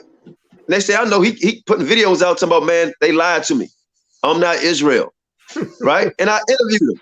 And it's the same guy Mahar took across the country with him, riding up and down on the highways and byways. They hugged up brothers. And now this same dude called him Mahar, goddamn Hamite. He said, we Hamite. But he telling me to stay in my lane, who look like him, right? To chill with him, know his wife, his children, know mine, but we not good, all because I disagree with him. But this Rican, right, who say I'm going back to my homeland, which is Puerto Rico, right? Now call him a Hamite, been in the NAS 22 years. And he say, man, they lied to me. Is my heart telling him to stay in his lane? Right? But he tell my cousin right there, y'all see Shawshan, we good, but Qanath, we not. Nigga, you crazy. You understand? So, I mean, at the end of the day, man, I still don't have nothing against you. You know, like you say, we always argue back and forth, brother. You came on here, you disrespected the brothers. And then you got on here, and I had to delete it. You put on the thing chart, you fake Hebrews. How we fake? Right? I'm looking, I see Hebrews. You're right, Hebrew Israelites. But Julio Cesar Chavez, Ricky Ricardo, and all of them, they not Israelites, man. Don't get mad. That's the whole thing. They mad at that. Well, right? Let me say this too about the whole Mr. Hebrew One thing. I think people get it confused when it comes to One West Israelites. Like we don't, because they don't consider them. When they out here talking about they got to come back a part of the body, they ain't talking about Mr. Hebrew One, Pastor Dow, and all them other people. They talking about One West Israelites, period. They not talking about Old Testament Israelites. When you're out there and they making them statements, they ain't talking about Shema Israel and none of them other Israelite factions. They're talking about One West type of Israelite camps, period. They're not speaking on them men. Yep. So that's why I'm saying I'm speaking on the school of thought that I came up under. I'm not talking about Old Testament Shema Israel number. And I learned a lot from the Old Testament Israelites, Mighty Hebrew and them. Got mad love for them, learned a lot. Kashuda that night. I don't have no problem with them brothers. But Johanna ain't speaking to them. He ain't talking to them. He talking to One West factual Israelites who came up under the One West school of thought. That's why we having this conversation. It's about One West school of thought. It's not about them other Israelites or we not going to bang on them. It's not about even banging on them. It's about the house that we in is getting fixed first. Because the main house that's ran and that's known as Israel on to everybody is One West type Israelites because they out in the front lines and in the front of the eyes of everybody. We got the attention of the world. It's not the Old Testament Israelites and everybody else because they not out there in the streets like we are. It's us. So we got to clean up who they looking at first. So when you got guys out here saying, hey, we is the God sent comforter, or I'm second unto Christ, talking all this crazy shit like they running the world ended in 2000, right? And all this other stuff. That stuff got to get cleaned up first. There is the issue. It ain't everybody. Like I said, my thing is this. I'm not saying One West is bad. I'm saying some of the teachings were. Well, it's bad. From One West is not bad. Everybody One West, everything that was made from One West wasn't bad. It's some good there too. But that's the scripture says it's balanced. But we got to clean up all that bad stuff and push that out and take what was good and just use that. But the issue, the biggest problem to me with One West is, like you said, the rank and order system of men assaulting themselves and wanting to use other men to make themselves feel good. Because a lot of them dudes, like I said, a lot of dudes from One West, and this is what I personally feel, a lot of them dudes was nobody in the world. That's right. So they Absolutely. you feel me? Yep. So a nigga like me, you can't come at me with that shit. I ain't trying to hear it. A lot of them niggas was nobodies in the world. So now when they come into the Israelite world and they got rank, order, and but when you run into a real alpha male nigga that you thinking because you got rank in your school you gonna get over on, nah, I don't roll like that. You feel me? That's why they can't pull that type shit on me. But guys who just caught into the religious dogma of it, yeah, they can rule over them dudes all day. And that's why they tell them, well, if you can't serve your brother, you effeminate and stuff like that. Nah, nigga, you want your brother to serve you because your ass lazy. You don't want to work because you lazy. You don't want to do nothing because you lazy. You feel me? Same way we was in the cotton field. You ain't have order over another slave. You see what I'm saying? You have to pick your cotton just like that next slave. So, and meet your quota just like that next slave. So they, like I said, they enslaving their own brothers all over again with Israelite Christianity. And they say we Christians. No, y'all, they are the Christians. Y'all made it. Hey, Shaw said real quick, I'm sorry, brother. If you look at the title of the damn program, it says F.O.P.E. One West Elders Fallen. ISUPK Blaspheming. That's the damn topic. Right. That's what I wanted to stick to, because like I told him, we're gonna have a topic where we're gonna speak on the 12 tribe chart. And Mahal, he could come speak his piece on that platform. He can say whatever he like, because that's what the topic's gonna be about. I want people who want to be content. I don't want to bring everybody on and say I'm Negro only, because then it'll change the topic on what we're speaking on. Because it seemed like they was getting into a debate. And I didn't want that. We can do that on another show. They can debate it then be better, because everybody knows that's what we're speaking about. But we're speaking about them blaspheming the scriptures about John the Baptist not being in the truth. You see what I'm saying? And like and talking about the home of the truth. And Tazariak being a coward, running because he don't want to debate the Northern Kingdom, and Cockroach not being an Israelite. And like I said, if his breakdown on the Northern Kingdom was so fucking potent, why the nigga ain't put it out for everybody to see it? Why is it on Patreon? You want people to pay for that bullshit information he got, because that shit trash, nigga. It shows in the scripture, we gotta have a damn chart. Right. And y'all know, he know that research he did on Patreon is trash. That shit'll get cut easy. That's why they don't want to debate it. Because you got all them heathens in the ISUPK. We done showed the pictures, we got more. Like I said, the dude that looked like Steven Seagal. That nigga look like Harry Rosenberg, Italian Jewish man. Like, come on, man. Cut that out, bro. The other dude look like Carrot Top. You see what I'm saying? Then you got some of them dudes in there look like they out of the biker gang, a white biker gang. Like, come on, man. Who the hell y'all niggas think y'all fooling? But Qanath, stay in your lane. Me and Sham slapping dick and our women and having babies by our women. And marrying our women, multiple marriages, having and marrying our women. These niggas don't deserve no black women. They goddamn heathens. That's why the Most High going to destroy them niggas. They're going to destroy them because they lying to the people. And then they use scare tactics. You ain't scaring me. I first came in the truth. Comfy can't threaten me because I joined F.O.P.E. You can't join no other camp. You want to burn in hell. You got the only school you can come is here is under God and Jesus Christ. I said I thought it was under Yahawashi. They say no, you can't say that name out loud. I said, man, all y'all niggas is crazy. Y'all some religious nuts. So I already knew how I was first coming in this thing 9 years ago. And still see that Israel's up on a bunch of bullshit. So y'all can say what y'all want. I ain't no fool. Y'all ain't robbing me out my money. I'd be damned if I be homeless and broke and it be like some of these other brothers that got these stories that One West did to them. That I ain't gonna let that happen to me. Give me a second. Give me a second. Hey, we got 200 some odd people watching, man. Can we get them likes up?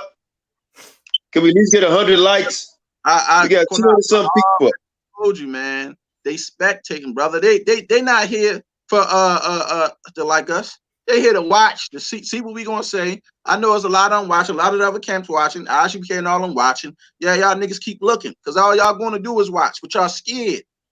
So y'all scared. Debate us in front of everybody on Sinetta. Take the team debate, Tazariak. You saw me on Sinetta chat board today calling y'all out. Same way I said it on Sinetta chat board, same way I said it on here, same way I tell y'all when I see y'all. Yohana not the leader of the nation of Israel. He's a nobody. Y'all niggas have no power. You got a 501c3, he made a covenant with the government. Okay? Point blank period. He's not the leader of the nation of Israel. He was not set up. He's not the voice of the Most High Yahweh. Y'all blaspheming. Y'all gonna be put to death for that. Thus saith the Lord, y'all better repent.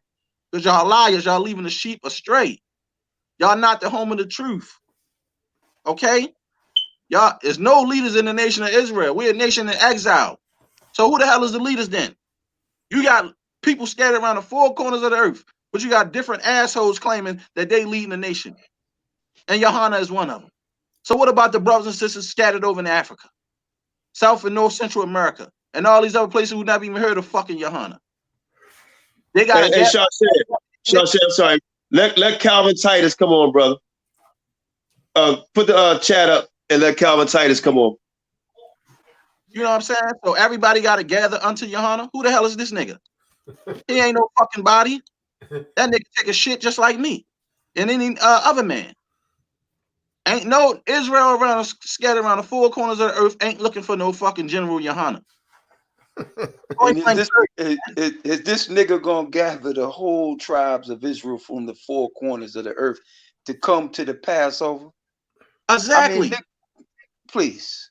Some of these people don't even have TVs in places where they at. These people out there living in the bushes in certain places. These motherfuckers don't even know this nigga.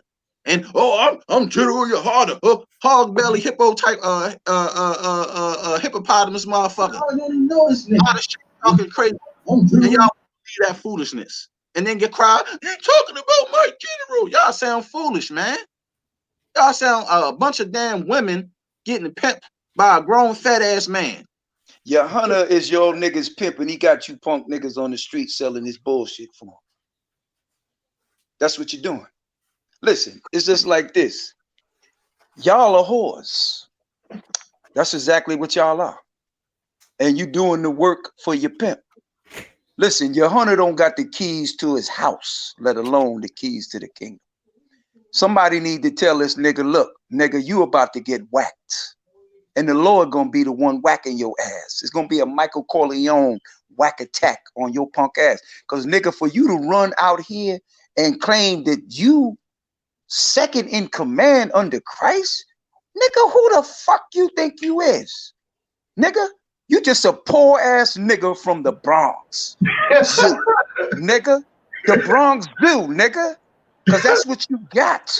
A zoo mentality. You look like the black George Costanza from Seinfeld. Fat, stupid, and always get in trouble because you're running your fucking big ass mouth when you should keep it shut, nigga. I'm going to tell you honey this. If it was up to me, nigga, I'd put a rope around your damn neck and drag your monkey ass around the block until I seen just the rope. That's what I would do to your black ass. Power. This nigga Yohana. Let this fat motherfucker walk up to the United Nations talking about he's the leader of black people and he's the of the Hebrew Israelites. They gonna look at this stupid motherfucker like, man, if you don't get your dumb ass out of here. They might shoot that nigga. You ain't got no motherfucking power. You ain't no world leader. That's why I keep trying to tell these people. In order for you to have power, first of all, you got to have gold. Gold is the real currency of money. Your gold gotta back your nation. That nigga ain't got no motherfucking gold shackles, no silver shackles, no money to brand to say that he's the leader of a nation. For one, we're a nation in exile, jackass. That's why I keep telling these people they don't know nothing about leadership. You can't be a government or a nation without gold standard to be in the currency market of how the world and the nations run. He ain't got none of that shit. This nigga got schools under a 501c3. Think about it. It don't make sense. Getting government money. Thank you. Thank you. That's why I try to tell a lot of these people, man, they don't have no knowledge. They stupid. Y'all a bunch of idiots. Like, I don't know what y'all learned in school, or if y'all ain't learned nothing after school, if y'all don't read books and educate yourself, I don't know what the hell wrong with y'all. But y'all a bunch of foolish people to believe a man like that. You can't be without gold and silver, currency to back your nation. They have your own seal. We don't have none of that. We're a nation in exile. Point blank, period. Shawshank. shut the shit down. They can do it any day that they want. That's why he say the Archangel Michael will have to stand up and fight for us. Yohana fat ass can't do shit. They want to throw that nigga in a concentration camp. He can go right in there. And his big fat generals will be right with him. Ain't going to do nothing. Then they're going to really be calling on Yahawashi. They ain't going to be praying for Yohana fat ass. That nigga ain't got no fucking power. That video they made fall on them. Oh my goodness. All of them over 300 pounds. All of them. Niggas working for the damn WWF. And they was bending over like they was falling on them. I was like, oh my goodness. But that video when he was interviewed when the fake Jews, the Jewish, got shot in New Jersey when that reporter was interviewing him. Yeah. Yohana was scared to death. That cracker had a gun at that nigga ribs. He was scared to death. He was like, we black Hebrew Israelites. I was like, no, he's not saying black Hebrew Israelites. Here at the ISUPK, we're non-violent. We're non-violent. He didn't say Israelites are non-violent. He said, we black Hebrew Israelites, we're at the ISUPK, we're non-violent. And then the black lady reporter interviewed him, and he did the same thing again. Yeah, boy, the black Hebrew Israelites here are non-violent. And so now they got you saying black Hebrew Israelites. It was really disappointing. Let me say something real quick, brother. Well, y'all right. Hey, put the because I gotta let Calvin on, man, before we go. You did? Hey, Calvin, you can come on, my brother. He put it the link in. And don't tell don't come on here and tell everybody our business what we about to do, man. What I'm gonna do with you, most I will. I'll show them up. All right, shut up, King. Yeah, I just posted the link again. Yeah, I want Calvin to speak. I love that brother. I know he want to come on. Yeah, good. So yeah, man. At the end of the day, man, we gotta do what we gotta do, man. For everybody, we got 200 some people watching, man. Like I said, get the lights up. Anybody, man, want to be a part of F.O.P.E. man, just hit us up, man. You know, at the end of the day, man, for real, the both of us, we just one big congregation, man. Right? We all one big congregation, man. All Israel. You know what I'm saying? But if you want to be a part of brothers and sisters who's doing their best to be a part of righteousness, man, and having no respect to person. Right? No respect to person. I don't care who it is, man. No respect to person, man. And we fall in the order under the Ha Mashayach. Not under the order no damn man, under the order of the Ha Mashayach, man. And know how to take discipline and give it. You understand? And be meek and humble. Then also build. Most High will, man. I'll be going to Africa soon. Set up some businesses. Shasham got his businesses going. We doing some things. I know Taza Doc, he can fill you on if he wants. We can fill you on some things that he's about to implement. You know, some things that we're doing, man. And we're not playing. Yeah. We're not playing 14, 15, 20 summers and all y'all getting is watermelon and chicken and somebody saying and rapping. That's it. You got it, T-Doc. No. That was just watermelon chicken. We got the right, man. Water, man. Hey, good. Hey, look, next time they do the summit, brother, can somebody please bring back the fat boys, man? Let them rap. Because right now, that's what they implement, man. Fat boys are back. You know what I'm saying? So you got that all across Israel, man. All you brothers that's obese and overweight, I love y'all, man. Truly, man. And I'm working with you. You know, if y'all want to call me, you know, I can give you a program, help you out. You know, I deal with herbs, you know, basically an herbologist, man. I deal with that type of stuff, man, to help you lose weight, so on and so forth. So, you know, we got to work together, man, to stay strong, man. That's my brother. That's my brother right there, man. Go ahead and say your piece, all right? Hey, shalom, Akis. How y'all doing? Good. I didn't know. I didn't want to interrupt anybody, but let me know if I could take a turn at this. Go ahead. You go ahead. You on. Okay. Hey, shalom. I go by the name of Ezekiel, but for y'all knows Calvin Titus. But yeah, just a little background. I've been in the truth probably for about 8-9 years. I came in through GOCC, and you know, I'm hearing a lot of this stuff, and it's like, you know, the scriptures, like I'm really based off of, you know, the Torah and stuff. I mean, laws. I mean, I believe in the New Testament as well. So don't get me twisted with that. But I mean, my teachings that I do on YouTube is specifically like the laws. And that's the thing that's missing with Israel today, because like it tells you in Mark 7, verse 6, you know, when if y'all go by Yahawashi, Yeshua, Yeshaya, Christ, he said, you know, that they, you know, laid aside the commandments of the Most High just to follow the commandments of men. You know what I'm saying? And when I came into this and seeing when I was with GLCC, because Ricard through Gabar and the brother, what was his name? I can't think of his name, down in Chicago. But anyways, he had left out as well. But when I started seeing, like, because you know, Ricard and them, they wanted me to teach, you know, the doctrines. Like, for instance, you know, there had to be a baptism. If you wanted to get baptized, you had to go into the Hebrew Academy class and be there for 3 months before you could get baptized. And I was like, wait a second. You know, in the book of Acts, I think it was chapter 8, when Philip, you know, saw the Ethiopian eunuch.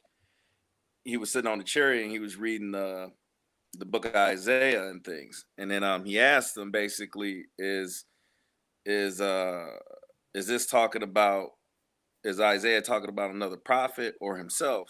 And then that's when he started telling him about, you know, Ha Mashayach. So basically the eunuch saw that there was water, you know, right over there. And he was like, well, what's stopping you from, you know, baptizing me? And the eunuch said, you know, Philip said, if you but believe that the Mashiach is the son of the true and living God. So he baptized him there. And I'm looking like, well, wait a second. This looked like it could have been a 15, 20-minute conversation. So where's the 3 months at? You know what I'm saying? So it's like these doctrines all our people are falling into, and it's just like it's witchcraft. And the thing is, as I see with all of Israel today, the question I have, I just want, it's just either simple yes or no. Is there a king in the flesh and in the spirit today in Israel? Yes or no? Your Honor. Your Honor. We know that's a damn no. He the king of the pork chops. He's replacing Tazadakia. We know that's a damn lie. But the point I'm making with that is the order. See, we don't have no king in the flesh and in the spirit right now on the earth. So our only king is the Most High, the Heavenly Abba. You know what I'm saying? That's our king. We in the time of like judges I won't even say in the time of judges, but the fact that we don't have a king, who set up these men to give them the man-made titles, to call themselves general, you know, captain, priest, all these different things. Tell you, where's the other nations setting these niggas up, man. I think like now, Tazadak just took a fall. I think they setting Johanna up to try to make him go higher to control the other Israelites. That's what it's looking like to me. There's a lot of Asian shit going on, and like I said before, I've been in this thing for 9 years, man. You ain't gonna tell me COINTELPRO ain't in Israel. This shit looking real COINTELPRO like right now. Mm-hmm. I'm sorry. Definitely in Israel. Yo, check this out. Why you think that y'all know about that case with Tyler Ducky, man? Why you think that nigga was delaying that shit so much? Because he was ratting niggas out. Telling on niggas, telling what he know. That's why your hunter, your ass, they gonna be knocking on your door real soon, fat boy. So you best to get ready. Cause I'm gonna say it like this. The only way I see things to be corrected is the Lord gotta move these niggas out the way. That's it. What's y'all opinion on that? Yeah, I concur with that, man. And they're being moved, man. That's why they're getting so emotional Like yeah, especially people like my doctor were down at the house of David. That's why they get so emotional, man. You speak the truth, man. People get angry. If what you say doesn't really affect someone, it doesn't really bother them too much. And when you speak the truth, they try and defend, their cult, because I mean that's what it is. Now, let me ask you this: when you was at GOCC, did you see all of them damn Edomites over there? They had in there. They try and hide. Titus, when you was at GOCC, where they bringing Edomites to the feast days? Your mic on mute, brother. He mute. There you go. He right. Hold on, my mic, it's sounding all choppy over here. You clear now? Is you listening to it while you on live? Yeah, you got back feed because you can't listen to it at the same time. You gotta. I gotta listen to it while I'm on live. No, I'm talking about like if you got it on like 2 phones or whatever, you're gonna get that back feed like that. Like if you plan it on here and on like your computer, you're gonna get back feed like that.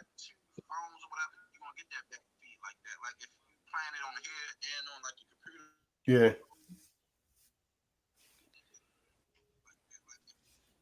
Like you might got multiple screens open or something. Okay.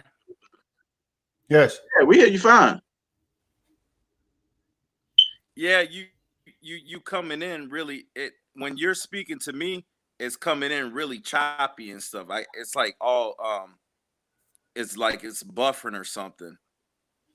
I don't know. Hold on. No, it's crystal clear. Hey, over here. Shem, I think it might be only yours.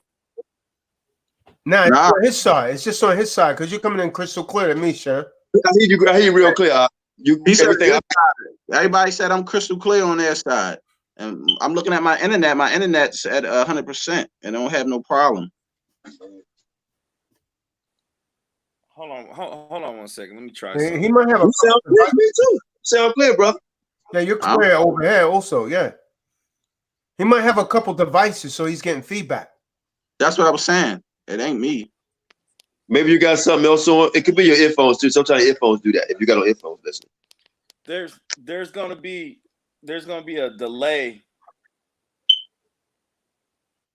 Yeah, if he's watching it on YouTube, yeah, it's gonna be delayed. Yeah, it is. So I mean, it could be that too. He might have the YouTube turned up, the YouTube volume, and this right chat that he's logged into also.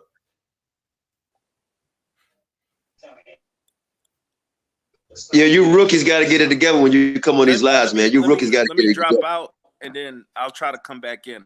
How about that? Okay. All right. I'll praise it. Yes, we're not gonna hold. Hey, look, we're gonna let the brother come back on, man, and we're gonna drop it because we've been 317. You know, yeah, I gotta do some pictures here. So let the brother come. Go. Oh, he ain't got to. You ain't got work tomorrow, right, Shan?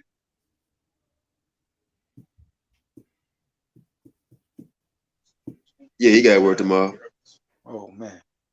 Yeah, I'm off, man. Hey, look, Mahar, you still listen, man. I want a public apology, brother. Public.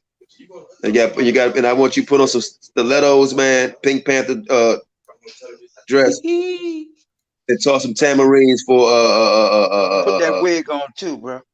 That Geraldine wig on. Right. And get a jerry curl too underneath. I want you to do some cheerleading for Aria. When you say, give me an A, I want you to do some cheerleading for Aria. Right. Hey, Mahal, we just mess with you, man, so don't be so sensitive, brother. At the end of the day, way he was acting, I thought he was a sister. It is what it is, man. Some brothers do got on stilettos. Listen, we ain't hating on you, man, but the problem with him is, man, listen, bro, deal with the facts. The man lied to your ass just like he lied to me, and he lied to so many people. And why in the hell would you defend a goddamn liar? That's to show you the mental breakdown that's in his forehead. It's deep. It's deep, King. Check this out. Here's that same guy who got millions, right? if this man was about to be put out, he can call that man wouldn't even answer the goddamn phone. Think about that.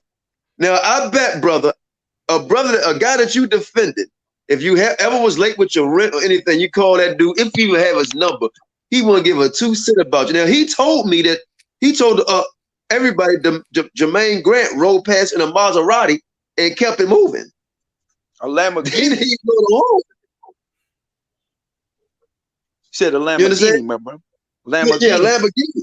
A Lamborghini, and kept it moving. So why are you taking up for them people? That just don't make no damn sense. You know, so I mean, at the end of the day, man, Shasham, we're gonna talk something. I can't have. I mean, I can't have. The brother Calvin That just type of came shit. back in. I think he having internet issues. Yeah, I can't have that though. That type of stuff. You know, that's all right. We like a little heat sometime, but if we're gonna have the heat, we're gonna have it. We could have a discourse respectfully and not just blowing up at each other. And then to sit up there and tell me I'm not cool, stay in my lane. That's like a threat to me.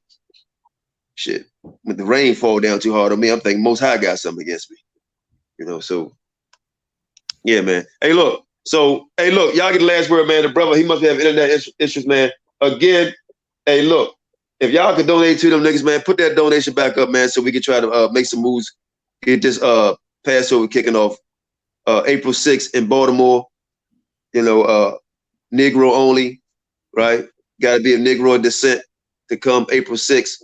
And then we're going to have our own little, if you want to call it summons, but gathering, man. We could try to put some serious work in and help our people, man, with our brother Jonathan, Tazadak, Shasham, and yours truly, Qanath, Yehuda, Israel, F.O.P.E, and other brothers, and T-Doc, and just all the brothers and sisters, man, that's doing the work, man. I would like to thank our moderators again, Star, Lima. Who else the moderators are? Yehuda, Larry. Con. So we'd like to thank all moderators, man, and brothers too for coming on, man. Y'all let y'all get the last word and let Sham close it out, man. I just want to say, look, man, there are brothers in this truth, man. You got to wise up. You got to wise up and follow the king and understand the king is the way. No man is the way. None of these men determine nothing. Just like they ain't shit in this world. None of these nations look at you as a man of honor. None of these nations look at you as a leader. So who the hell are y'all to take these titles upon yourself when you know damn well you can't lead nobody no place, not even yourself? What our people got to do, man, listen to these scriptures, man. Gotta listen to the Father. The Father's your direction, your path, your glory. He gonna get you to that glory. So all these men running their mouth. I'm gonna ask all of you this. I'm gonna say this question to every one of you. You run your mouth today, but the Lord gonna silence that shit tomorrow. That's it.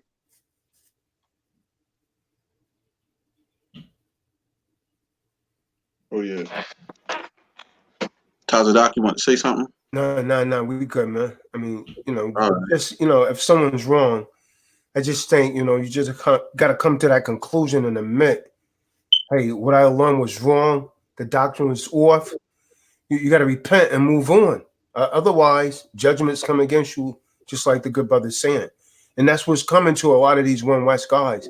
That's why they're so angry at us, man, because we're bringing out the truth. They're being exposed. And that's all some of these men got. You got to understand that. That's all some of these men got is that they put their whole life into that. Now, can you imagine pouring your entire life into something only to realize that it was a bunch of lies? Like a lot of it was lies. Not all of it, but a large percentage of it. And so either you're all right or you're not right at all. So, hey, man, you just got to eat that, repent, and move on. Otherwise, you're going to stay over there and be lukewarm, man. You keep teaching lies to people. Like the 12 tribes chart, man, it's wrong, man. The Hispanics are not our people. And you got to acknowledge that, man.